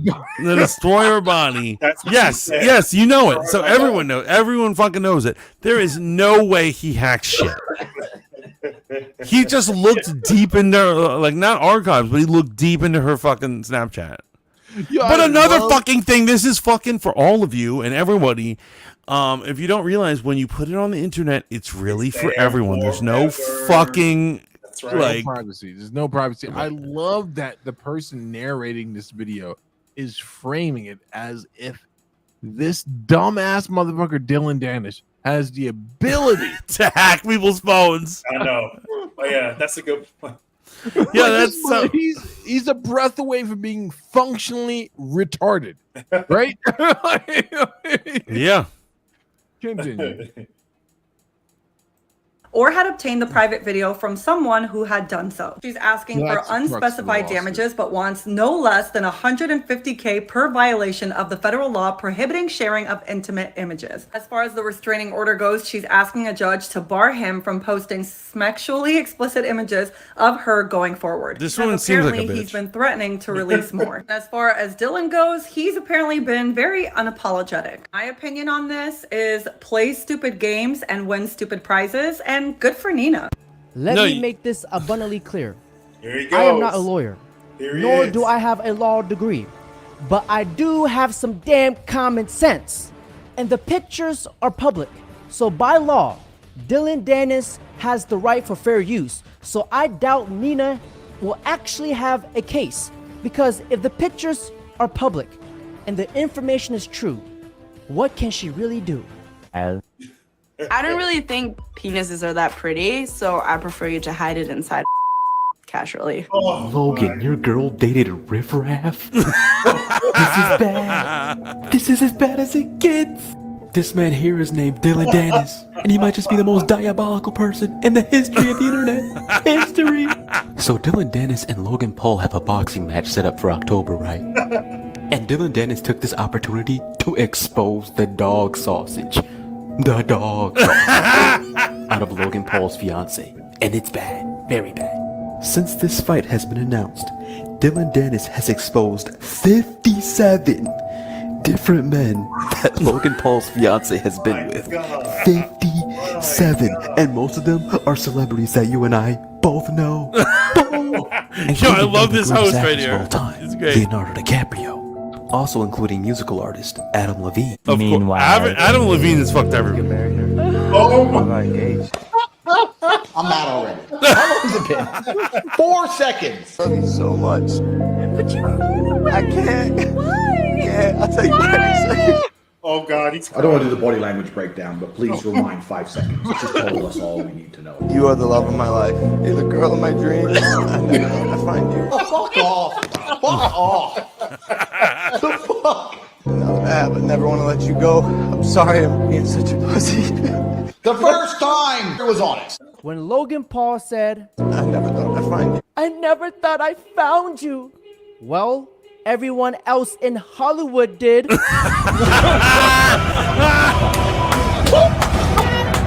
He needs some milk. He's crying and she's laughing. Yo, guys, I need to pause it because this is too fucking amazing. I love this. Matt says, I slut shame and I'm okay with it. Oh my God. I fully support. Hocus. Oh, geez, man. Oh my God. 57 is so many dudes. Yo, Yeah. yo, my man had a clip of a chasm with her face on. People just running diving in the holes. Man. Yeah. Oh I forget my what movie fucking- it's from, but you remember that song from The Flies? It's a movie with Josh Hartman. And in the video for the Flies video, recapping the movie, motherfuckers are just diving into a fucking chasm. They're like literally doing flips. Here's the problem with this entire thing, man. It's the fight game, and that's not an excuse, it's an explanation. Right? So when Roberto Duran fought Sugar Ray Leonard, do you remember that Roberto Duran said some wild shit about Sugar Ray Leonard's wife, man? Said some wild shit, bro. And then it's like we get in the ring, we knuckle up, we settle this shit. The problem is that this shit, unlike the Sugar Ray Leonard Roberto Duran, which infamously became the No Mas situation, is that this shit is true. And this shit hurts Logan Paul because he is in the game of social capital. You think Mike Tyson would give a fuck outside of when I get in the ring with you? Right, because he's a real fighter, and all he cares about is fighting. He doesn't care what his popularity is or what people look at him, and that's why people respect him. Exactly. Even when he's out of prison and he's been his title was taken away from him, he went to prison, all this shit for some, all this shit. He still comes out and people still respect him because they're like, that's Mike Tyson. Because he's an actual fighter. But when you're a social commentator, social media personality, fucking chill. This shit kills you, right? The difference between him and Adam 22 is Adam 22 said, yeah, go ahead and fuck my bitch. Yeah. Logan Paul's that guy that didn't know that he didn't give consent. Dude, he doesn't know. He showed up to the party. And wait. He thinks every guy's high-fiving him because they like him. They're really thinking, I fucked your bitch. Thanks, bro. Yo, wait, hold on. Did any of these things happen while he was with her? No. No. Okay, so if Dylan Danish had that type of footage, you guys realize we're gonna put on Matt Katz. We're gonna follow Matt Katz link later on. Oh, God. Yeah, okay. Let's get to Matt Katz link now. No, let's finish this though because I'm having so much fun right now. Laughing. Like such a bitch. And Oh that my right God. there should tell you everything you need to know. Logan just got engaged about a month ago to a girl. Does anybody know her name? Nina Agdal, who's actually a girl from Miami that I used to kick it with, and not one, not two, but three of my homeboys dated before she. Three. So that means they her. Oh yeah. Gotta put that out there. So, but I actually like Nina, so this is no disrespect, but No disrespect, Nina. we will. But he's bringing that up. We have No disrespect. the images to back up my my case. My gag reflex is pretty strong. Yeah, I have to say. What? No! King Cuck himself. Yes. Take a Thank walk. you. King Cuck is blown away. This is torture. Leave her. Just end it. This is ridiculous, man. No, but here's what I'm saying. If you had beef with the dude, you guys are gonna have a boxing match. Continue to rattle on your wife. You'd leave your wife? I would seriously consider it. Yes, I would. But well, no. She wouldn't be at any fucking successors. If it was a wife of 10 years, probably not. How long have they been doing this? A couple years? Yeah. A couple months? It's super short Not time. even married, my guy. Not even married. This is his Ain't even fiance. married. Nah, because you're messing up my quality of life. You're messing up my reputation. You're messing up my money. And you're disgusting. This is Going Logan back to the Paul. streets. This is Logan Paul. He made fake Pokemon. He went to the suicide fucking. You can't feel bad for this guy. I love watching him lose. To be honest, here's what I'm saying. I hope that the next fake fight he gets into, there's some horrible debacle where a single punch makes him fall and trip in a weird way, and then he has a career-ending injury. $1 million babied. Yes, and then when he comes home in the wheelchair with the paraplegic shit all strapped to him and stuff, all the whole setup, he puts up his wife is fucking his brother. That is what I hope happens to this. You know what's crazy? You may not be that far off. The shade that he's thrown at his own brother. They're fighting right now. Yeah, let's not forget that Jake Paul, for all his faults, gets in there and he mixes it up with real fighters. Maybe they're rigged or not. We'll find out. This motherfucker performs fake fights all the time. He performs for the WWE. Yeah. Formerly known as the WWF, aka wrestling. Right? These are not real fighters. Yeah. Okay. Yo! Logan Paul getting married to Nina is like buying a car with 1 trillion miles on it. And the worst thing is, the tires were never even changed. But wait! There's more! Also including musical artist Joe Jonas. She even dated Ja Rule. Ja Rule. Now that they one's even got cap. matching puppies. Matching puppies. This is bad. And the most diabolical of all of them. The most diabolical. Riff Raff, the rapper. Oh my Seriously, God! How do you That's go from not real. They proved that that's not actually Riff Raff. It's another guy that she was dating. Okay, but you guys know Riff Raff is the white trash rapper. Like, he is fucking a filthy, disgusting animal. Dude, yo, if she really messed with Ja Rule, Logan Paul is lost for this one. Yo, how you gonna get Ja Rule sloppy second? I'm done. Yeah. I'm done. Oh my God, you're Who right. wins in that situation? 50 Cent. 50's just like, I told you. I told you. Leonardo DiCaprio to Ja Rule to Riff Raff? How does that even happen? I mean, she definitely doesn't discriminate, so, you know. She's kind of like a merry-go-round. A merry-go-round, you ask? What do you mean? Because everybody gets a ride. Oh, frick, dude. And here's the worst part about all this for Logan. Because she has this crazy past, and he's dating her, or he's about to marry her.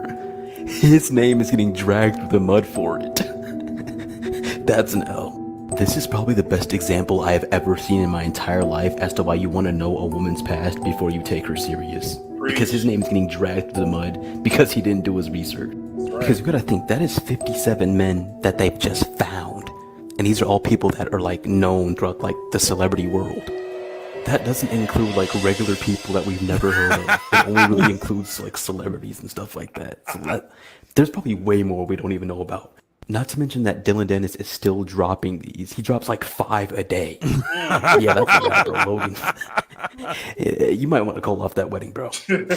Give the people what they want. Picture of him on Impulsive as a guest. Dylan wants my attention so badly.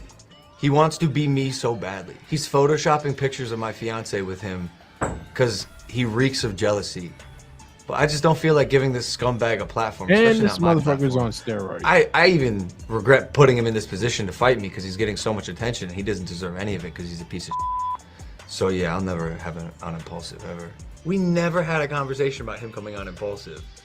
I would never allow him on Impulsive. He doesn't even have my number. Dylan's a liar.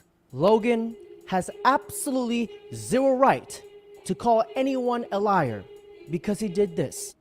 Fuck my girlfriend, like, like, bro, get the fuck over it. Like, Holy he fake gave me a Lamborghini, but then I fucked his girlfriend. Like, yeah, I'm the asshole, guys. First off, she wasn't your girlfriend. It was a gray area. But I'll say it again. bro, You guys should do it right now. You should apologize to each other. I'll say it again. It doesn't matter. It's fine. Just say sorry, guys. What's wrong with you? Yo, he fucked his brother's girlfriend? Yep. Yeah.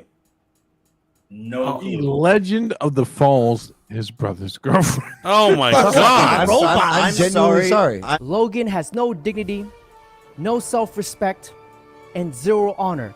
Because you don't do that to your own brother. That is simply a line that you do not cross. And remember when... Why won't you take my $1 million bet? Why won't you pay back the people from CryptoZoo? I'm working on it, Dylan. I'm working on it, Dylan. Meanwhile, Logan Paul goes out and spends $500,000 on a ring for a fiance who has cucked him. For a whore. I'm Innocent embarrassed people he for him. I'm scammed. embarrassed. It doesn't seem like he's working on it. That's crazy.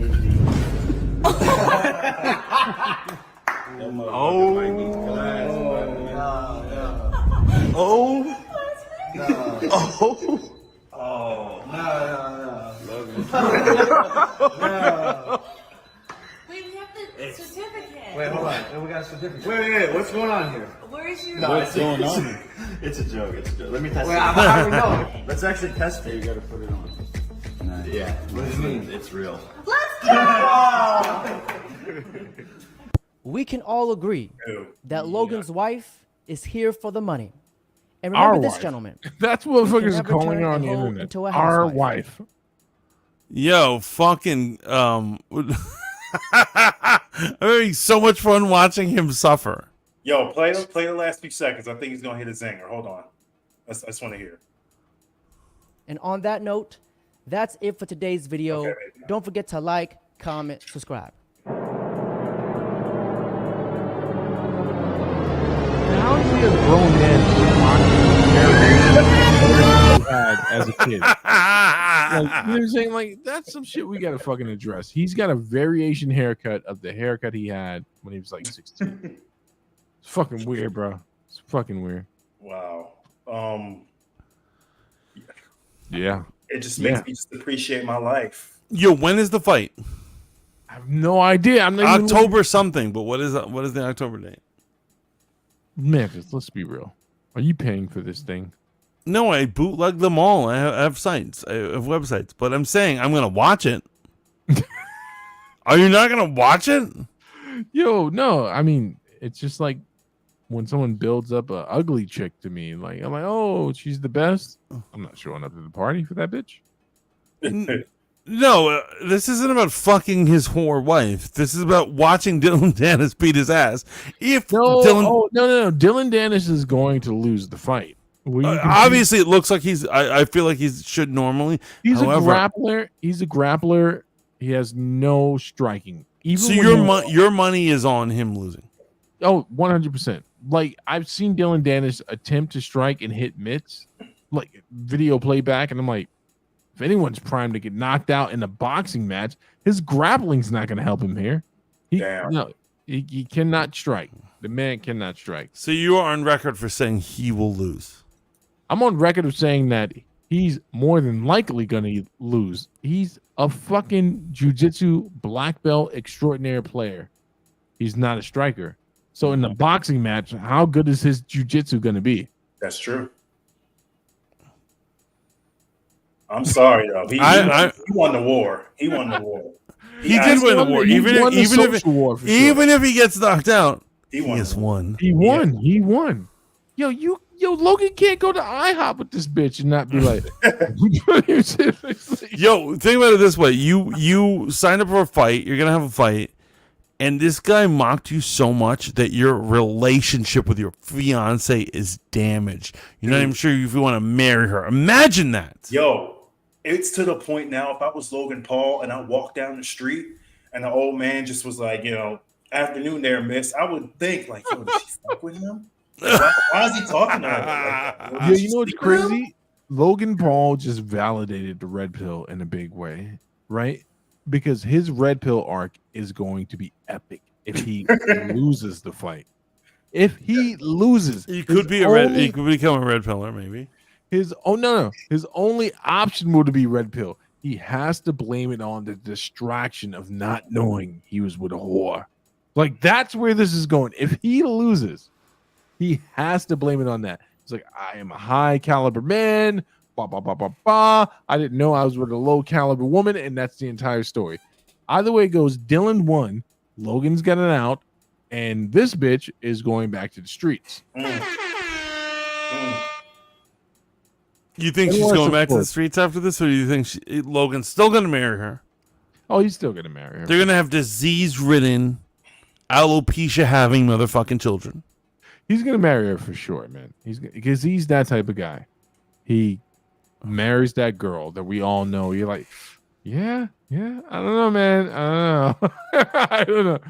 Well, you know what? Don't come to me when you get AIDS, Logan Paul. Wait, Matt's got some type of video we're gonna watch. I can't believe I didn't get more flack for that. It was supposed to be really edgy, fucked up comment. There is another video. Wait, is this the type of video we can play on the internet, Matt? Matt, could you tell us, am I allowed to share this shit? Oh my. What did he say?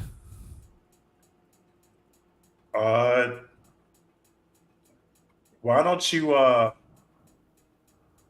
the question is, how can you have children with this woman? Your children are going to be that is definitely an issue. Yo, can you send it in the Instagram? I want to look at it. Oh, you're gonna check it out first?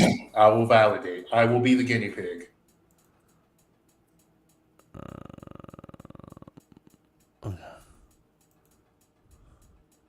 Oh my god. It's good. It's just a photo. Uh-oh. It's just a photo. So okay. It's a gross ass photo. Play that shit. Play it. It's not a video. It's just the fucking. What is it? What is it? What the? Whoa, whoa. Whoa, whoa. Whoa, whoa, whoa, whoa, whoa, whoa. Whoa. Take it off the screen, bro. Take it off the screen. The channel's about to get fucking demonetized. What was that? Supposedly that was him getting head from a dude. In 2023, that's his right. He has every right in the world. But however, if that really gets out and people talk about that, like, so here's the thing: if that was real, it'd be over. Let me just go to YouTube. That should be the first thing that pops up on my YouTube. Logan Paul. Let me hold on. Wait. This is a side comment. You guys know who Israel Adesanya is? Current middleweight champion of the UFC. You know he's going through his own controversy right now in regards to a dog. What happened with the dog? I don't know if I want to continue this, but what happened with the dog? Don't say it out loud, but if you Google right now Israel Adesanya dog, you're not going to be happy with what you find. No, I'm not gonna watch it. Don't watch it. Don't even let the audio play for a second. Wait. So while Mantis is looking that up, the accusation is that Israel Adesanya belongs to a puppy fetish community, but it didn't stop there. There is footage on the internet which surfaced on Reddit, I want to say, and MMA Guru reported on this, where Israel Adesanya may have pleasured his dog. Okay, chill right now. Yo, the Daily Mail says YouTuber Logan Paul, 24, responds to rumors he starred in a leaked gay sex video with joke that he will release the full tape if it gets 100,000 retweets. So that wasn't a denial. That doesn't sound like a full denial to me. Oh God, these people are fucking deranged Satanists. So wait, I love how that you're just like, we're not even gonna address the Israel Adesanya thing. Does Israel Adesanya fucking pleasuring a dog? No, I'm good, bro. I'm fucking good. I have boundaries. We started out talking about Star Wars. And now you want to know if he fucking fingered a dog? Fuck that. No. You have no boundaries. You're an ethical journalist. You're an ethical journalist, right? You're compelled to report on these things as long as it has nothing to do with time traveling. That's what you said last week. I can't. Yo, pleasuring a dog is time travel, in my opinion. Think about the physics on that shit. No, seriously, that's too low for me, even me. And I'm a fucking low life. Oh, I'm so blurry. Oh, there we go. Yeah, so the crazy thing was they actually did. In case you didn't know, Israel Adesanya is scheduled to beat Sean Strickland in their middleweight encounter. Sean Strickland being the type of striker that wades forward and relies on volume and you tiring out. Israel Adesanya being possibly one of the best, if not the best counter striker in UFC history, right? Obviously, we remember the greatest striking intelligence a human has ever had. We remember, well, except when he lost. I mean, you could still lose and have a great trait, and he has great fucking striking intelligence. He's able to fucking hit somebody and on their way down, like fucking make sure to hit like actual targets. He's fucking amazing. Here's the crazy thing, right? So, he recently knocked out his own boogeyman. He knocked out his Dylan Danish recently in Alex Pereira, right? Alex Pereira has now gone up to be a light heavyweight, no longer fighting in middleweight. Alex Pereira beat Sean Strickland by TKOing his ass into the fucking ether zone in their fight, right? So MMA math never works, but we're going to say it works this time. Israel Adesanya hit fucking Alex Pereira with the first 2-hit hook combo. So when you throw a hook, it's boom, and then he hit him with another fucking hook and killed him, basically. None of that mattered to Sean Strickland today when they were in Australia doing their presser, where Sean Strickland brought up the dog controversy on stage in front of millions and embarrassed Israel Adesanya. This is not a point of conjecture. This happened, right? He brought it up, and the UFC has done a good job up until this point in regards to their own promotions not being directly related to whatever Israel's gotten on. Because one narrative, Israel Adesanya did go on the Breakfast Club and refer to shout out thanks to the puppy. Some people have deduced that or speculate that it has to do with him being a part of some type of fetish community that role plays, that type of shit. Yo. But then the video resurfaced of him actually doing something. And here's the thing. There's a video? Yes. Oh, fuck this shit. Fuck this shit. Yo, how is it? How is it that there's an alleged video. I've seen the alleged video. It's not as bad as it's being presented. But I would throw all he does was jerk off a dog. Why are people so out of shape? I would throw on the mercy of the court. Is there any appropriate sex play with your pet that you're comfortable No. Yo, how are all these super cuck, degenerate, open bestiality people like in the limelight right now? I don't understand all these people. I'll tell you why. And so what it is that Satan runs Hollywood and he runs the media. And so ultimately they want to uplift perverts and weirdos or people who are susceptible to this. And that's absolutely what they want. And once you're uplifted, they're going to expose you. You think it's a secret because you think it's all good. The whole goal is to expose you so that other people think it's all right. It normalizes depraved behavior and mentalities. That's what's happening. I'm not going to finish my statement, but various political situations in America, that's what it is. They've reached a level where they're like, now expose it and make it seem like it's totally normal. Right. Make it so it's fucking depraved and insane. I cannot believe we are here. Israel Adesanya would participate in this. He seemed a minority enough and immigrant enough that he would not put up with this. And people were like, oh, man, just you some woke motherfucker. No, here's what I'm saying. When you're an immigrant and you're like struggling to fucking make it in the country, you are not into the same depraved shit that these white motherfuckers are here. These white motherfuckers are all fucking their dogs and they're fucking having group sex and they're all swingers, right? Because they're all fucking bored, rich, privileged Americans. Yeah. But what I'm saying is when you have people who are immigrants struggling to get here, I assume they were not into this shit. Yeah. So let me just point something out to you, man. There's something that people refer to in the UFC as Dana White privilege. And that is to say that you have the privilege from the promoter. Never forget that Dana White is the promoter, not the CEO of the UFC. His stake in the UFC was like 5%.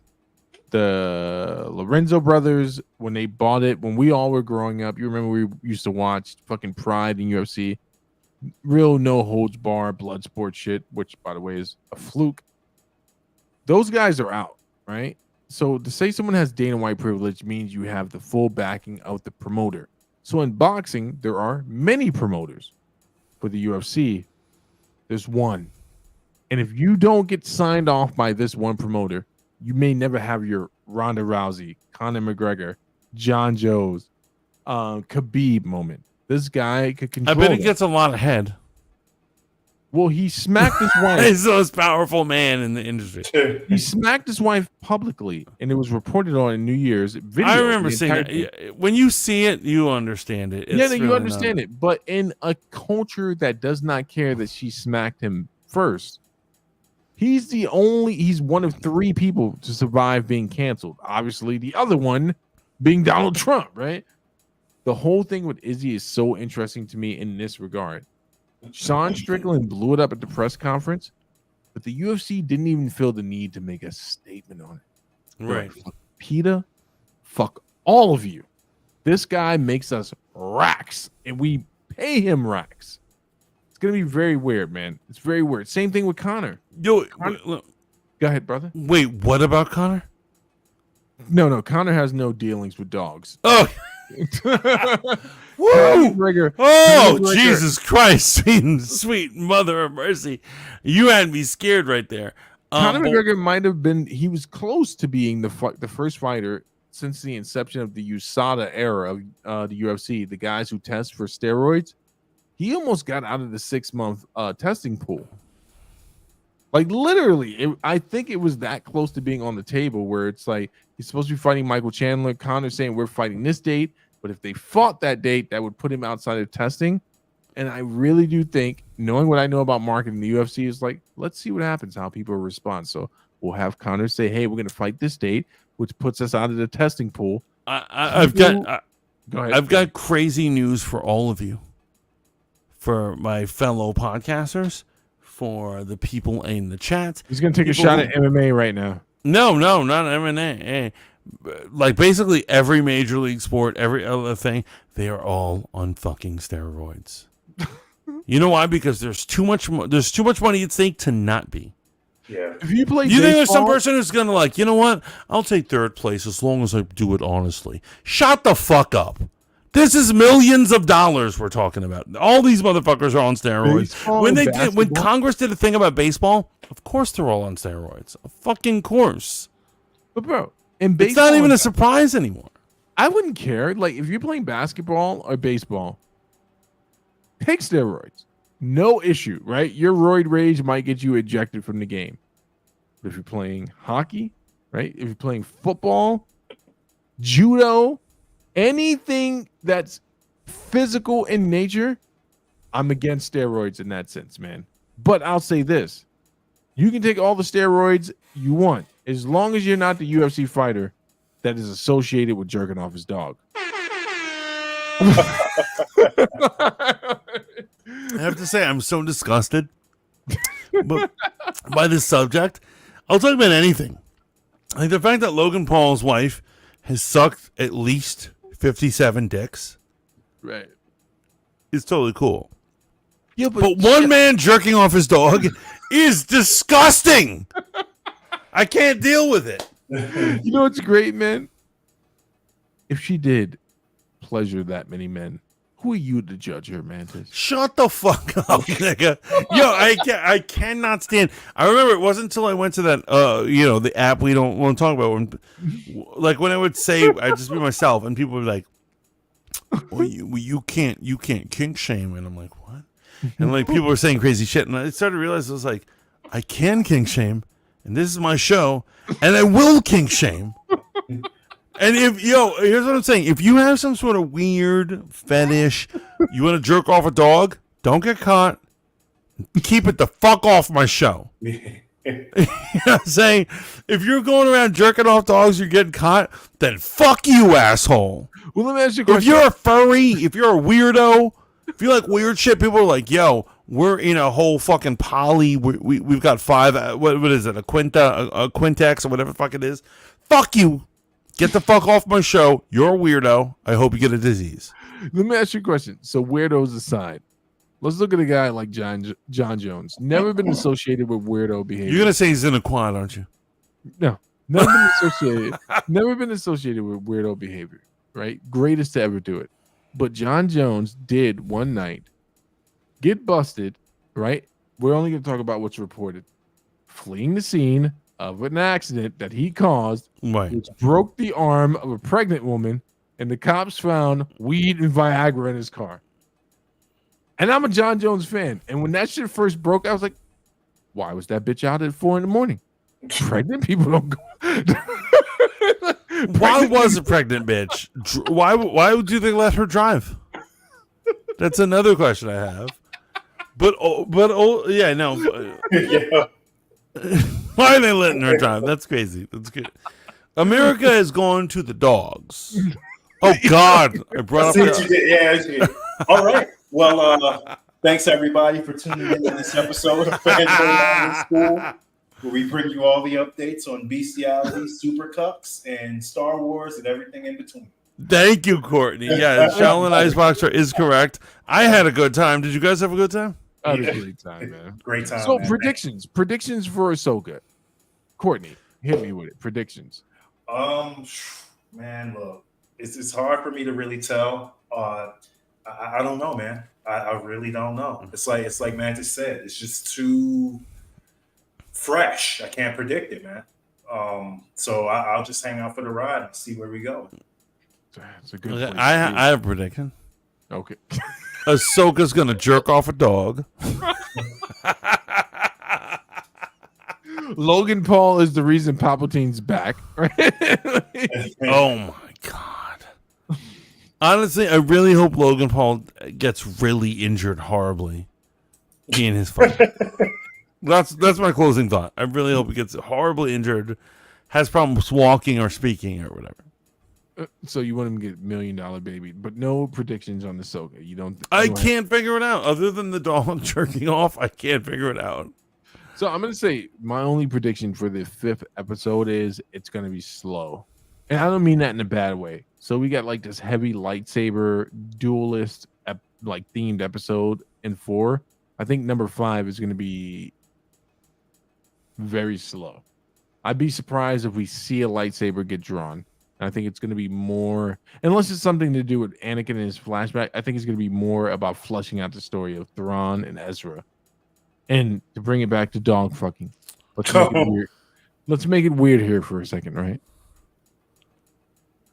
Wherever Ezra and Thrawn have been for the past few years, it's only been Ezra and Thrawn.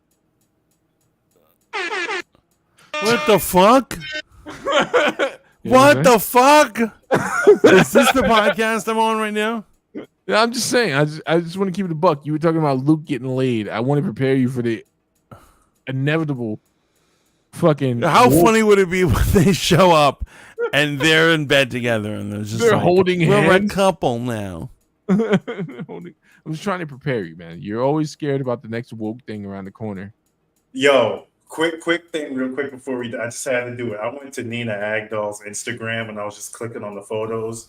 My guy, the comments, people in here, body count 1,000, 2,000 likes for the streets, 2,000 likes. He belongs to the streets, 2,000 likes. When scammer marries scammer, 2,000 likes. Ho, 2,000 likes. Yo, this is out of control. He just said ho. That's the only thing he said, and he got 2,000 likes. 2,000 likes. You know what the crazy thing is? The rallying around TikTok, feminist TikTok around this woman, like between her and the hashtag, which we will talk about on Monday. SHAOLIN, I don't know if you want to come, but if you do, I'd love to get you up there. We got to talk about the brick baby. We got to talk about the brick baby. I might have to. Wait, what's the brick baby? You don't know about brick baby? Hashtag brick? No. Oh my goodness. Hold on. You got to save it for the show. Yeah, we'll save it. Long story short, don't fuck hoes. Don't fucking marry hoes. Actually, fuck them, but don't marry them. Marry them. That's right. And leave your fucking dog alone. The dog's got enough. I'm gonna go to sleep having images in my head of Israel Adesanya with his fucking MMA glove jerking off a dog. Why are you being so descriptive? You could have fucking because you put this in my head, you fucking animal. You have to take it to that place. I didn't tell you about any gloves or anything like that. I'm imagining it. I haven't seen him outside of his gloves. Damn it. Yo, all right, when we sign on, just go to her Instagram and just look at the comments. Yo, they are roasting this fuck. Every picture, I'm going back in time and they are just destroying her. Just go look at these comments. Wait, SHAOLIN, you know what they say about these slim bitches, right? What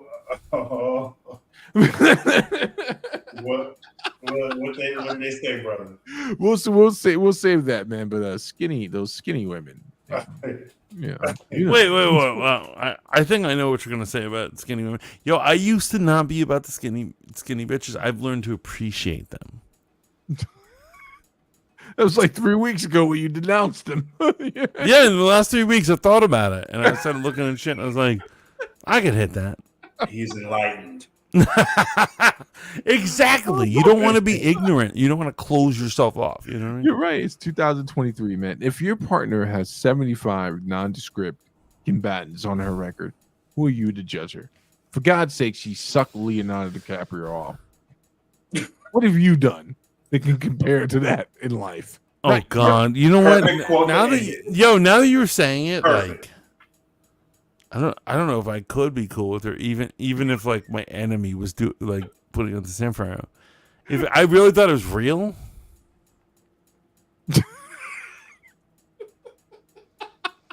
Basically I pulled out like, yeah, baby, I love you so much, but things are really hectic right now. Why don't we put a delay on this wedding? AKA it'll never happen. Knowing Logan Paul, man, I wouldn't be surprised if they're already legally married. He strikes me as a let's go get married at City Hall and enjoy ceremony with my family type of guy. He has to have his comeuppance, I gotta say. And so, although a lot of people are like, well, Dylan Dennis will never beat him, something has to happen to fucking get him. Well, as you guys have aptly pointed out, he's lost this war. No matter if he goes out there and knock people out, the meme is going to be what I would do if someone exposed my wife for fucking 79 guys. And if he gets knocked out, right, like there won't be any memes. That will be effectively it, right? The prime drink will get pulled from Quick Check and stores. It'll be out of 7-Eleven. Well, remember, he did a fucking crypto scam. He owes mad people mad money. Yeah. He's late on the money, which is If he illegal. told me that he was going to get knocked out, I might let the settlement go. Like He what are the gets away chances? with shit. My point is he gets away with shit. Yeah, but if he gets knocked out, that's it. Every Chad has their day. And any Chad getting knocked out trumps anything they did before that. So Matt Cat says, great stream, guys. Can't wait for the next one. Ahsoka sucks. Star Wars sucks. Have a good night, Matt Cat. Yeah, we should call it. We're way over. Yeah, we're way over. We'll continue our Logan Paul analysis and talking about how his hoe is a bitch. No, his bitch is a hoe. Right. On the next riveting episode of Fanboy Modeling School. Yo, Shaolin, thank you for coming by, brother. Thank you, guys. Appreciate you. Do you want to come by? Do you want think about coming by Monday for a full? Absolutely, man. Because we're probably gonna get in the next couple of days. We're gonna get a bunch of information about this hoe. I can't wait. And how many dicks she sucked. I can't wait, baby. Oh, please come through. But guys, I had a great time. You did? I did. Absolutely. As usual. Until Peace. next time, ciao for now, bitches.